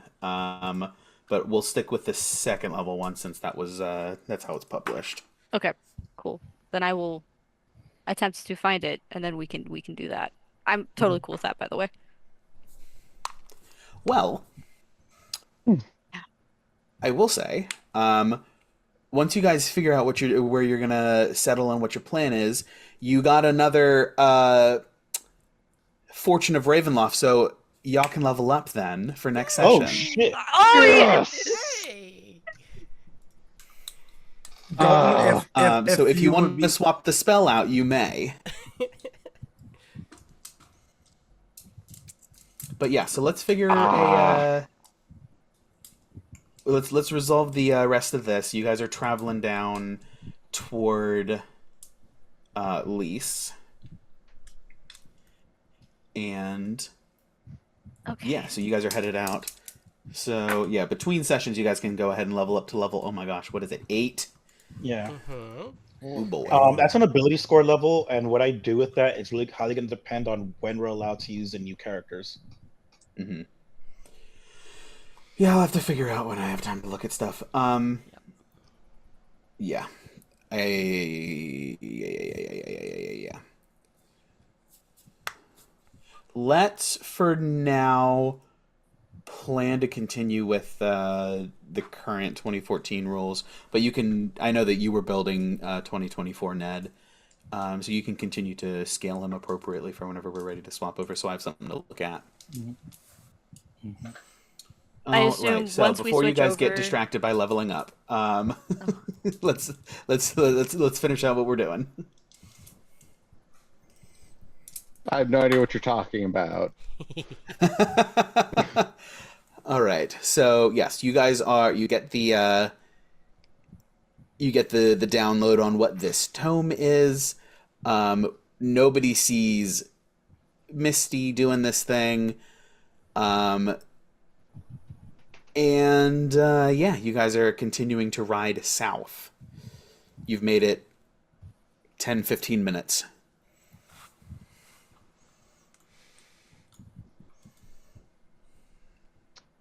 Misty, do you know how far Lys is? If I How- remember how long- correctly, she's about 2 or 3 hours from south of here. Just gotta follow the river down. Okay.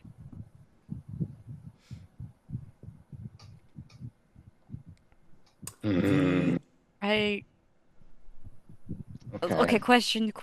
Do we just want to go ahead and get this over with? I would like to attune to the book, if at least to know what spells I now have access to.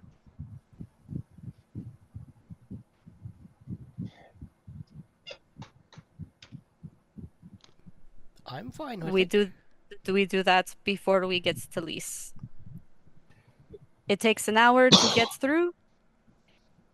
Once we get in, it'll take me an hour to get into the book, and then once we're in the book, we'll be in the book for an hour, and then we can continue on for the last hour or 2 hours to get to Lys. We would still get there with plenty of day left. I think we need to take a beat and stop for a moment. I'd like to have a very blunt conversation. And I'd like to use... I would ask that no one resist the spell that I use, So as no I will truth. not, as I will not resist. And I will know if you do resist. DM, I'm casting Zone of Truth. Ooh. So I are you knew it. guys continuing to ride, or are you guys stopping and holding? I've stopped.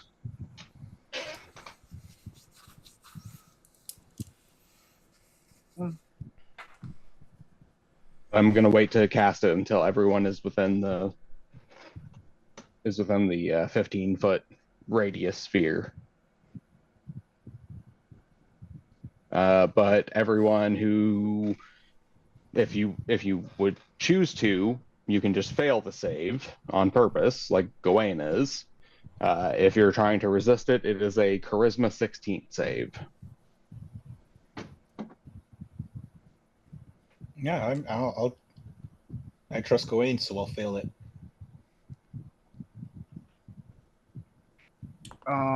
Ivor will ride up to Gawain and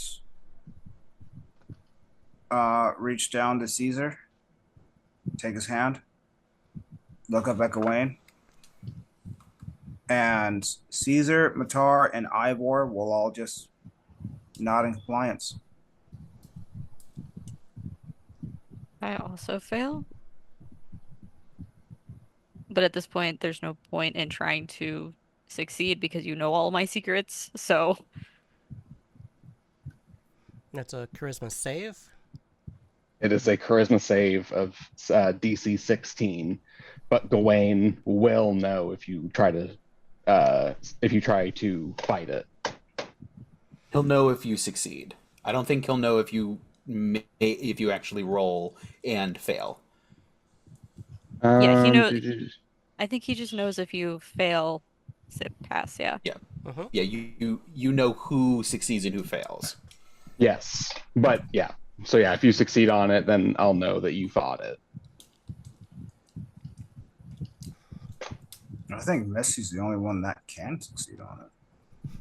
No, there are others. It's a charisma save. I can Anybody succeed on that if can. I wanted to. I say that's a sorcerer and paladins. Yeah, no, I've got a plus 13 to the save. Oh boy. Please try to banish me someday, DM. I dare you. Guess who's going back to the middle of space? I did roll. I'm just trying to decide if I want to use it or not. If you stand close enough to Gawain, you get his thing. You do. You would absolutely get the +5. Yes.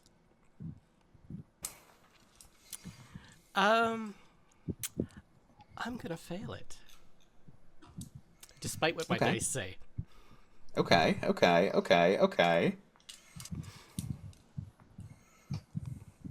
Nice. Because my dice that I rolled and I was trying to decide on was Do a we get to very play much this a out now? success. Or do you want to how hold bad do this you need off to for go? next week? I think this is going to be a next week thing. Mhm. Okay. Um, this feels like it's going to get spicy quick. So Riss will remember this. I was to say, like, Riss looks over, like, I don't know if they, like, he says anything, but, like, once it's known that, like, Misty failed, like, Riss is, like, nodding over at Misty. But yeah, I feel like just Yeah. since Gawain would like call somebody out if they like succeeded because you specifically asked everyone to allow the magic to come over them and sort of submit to this magical compulsion. Yeah, we'll pick up there next week. What a I great didn't- cliffhanger. I didn't even have And- the spell prepared until you leveled this up. Hmm. And I was like, we're doing it next week anyway, so I figured it was a new spell because you haven't pulled this out before. But that's fine. Mhm. And that's why it's called Cliffhanger. What a roller coaster, guys. That was awesome. We're just having banger after Right. banger these last couple of weeks. I know, am right? here for it. I have so many more notes this week than normal. Yeah, full page. God. Cat's home. It's gonna be I have exciting. advantage on history. For Strahd specifically, right? Yeah, I Strahd mean, for Strahdstory. It's Barovian history, It's is what Barovian it says. Barovian history. That's Yep. right. which is It's gonna be just basically about the- anything. only thing I roll history on, and I am known to be a history like. The book was made for me. Okay, like Yeah. And all it took was some people randomly dropping in through your roof. true, true. Imagine what your life would be like now if it wasn't for the destruction of your house. Mhm. Destruction of my parents' house. I know. Amazing. But yes, everyone go ahead and level up to level 8 if you have not done so already. And we will pick back up there next week. Potentially to do a little bit of Thomas Strahdiness. Yay. It will be fun. Awesome. Yeah, absolutely. I also get an ASI. Oh boy. All right. So thanks for watching, everybody. We really appreciate you coming with us on this journey. It's a roller coaster. I have no idea what's happening next. I just play with a couple of dolls in the world, and if these guys decide they want to interact with them, oh boy, does it go off the rails quick. But it was a great session, and I was so glad to share it with all of you. So thanks so much for watching, and always remember, you guys are the legend beyond the Dragon's Tail. Thanks. Have a good night, everybody. Hey. Bye.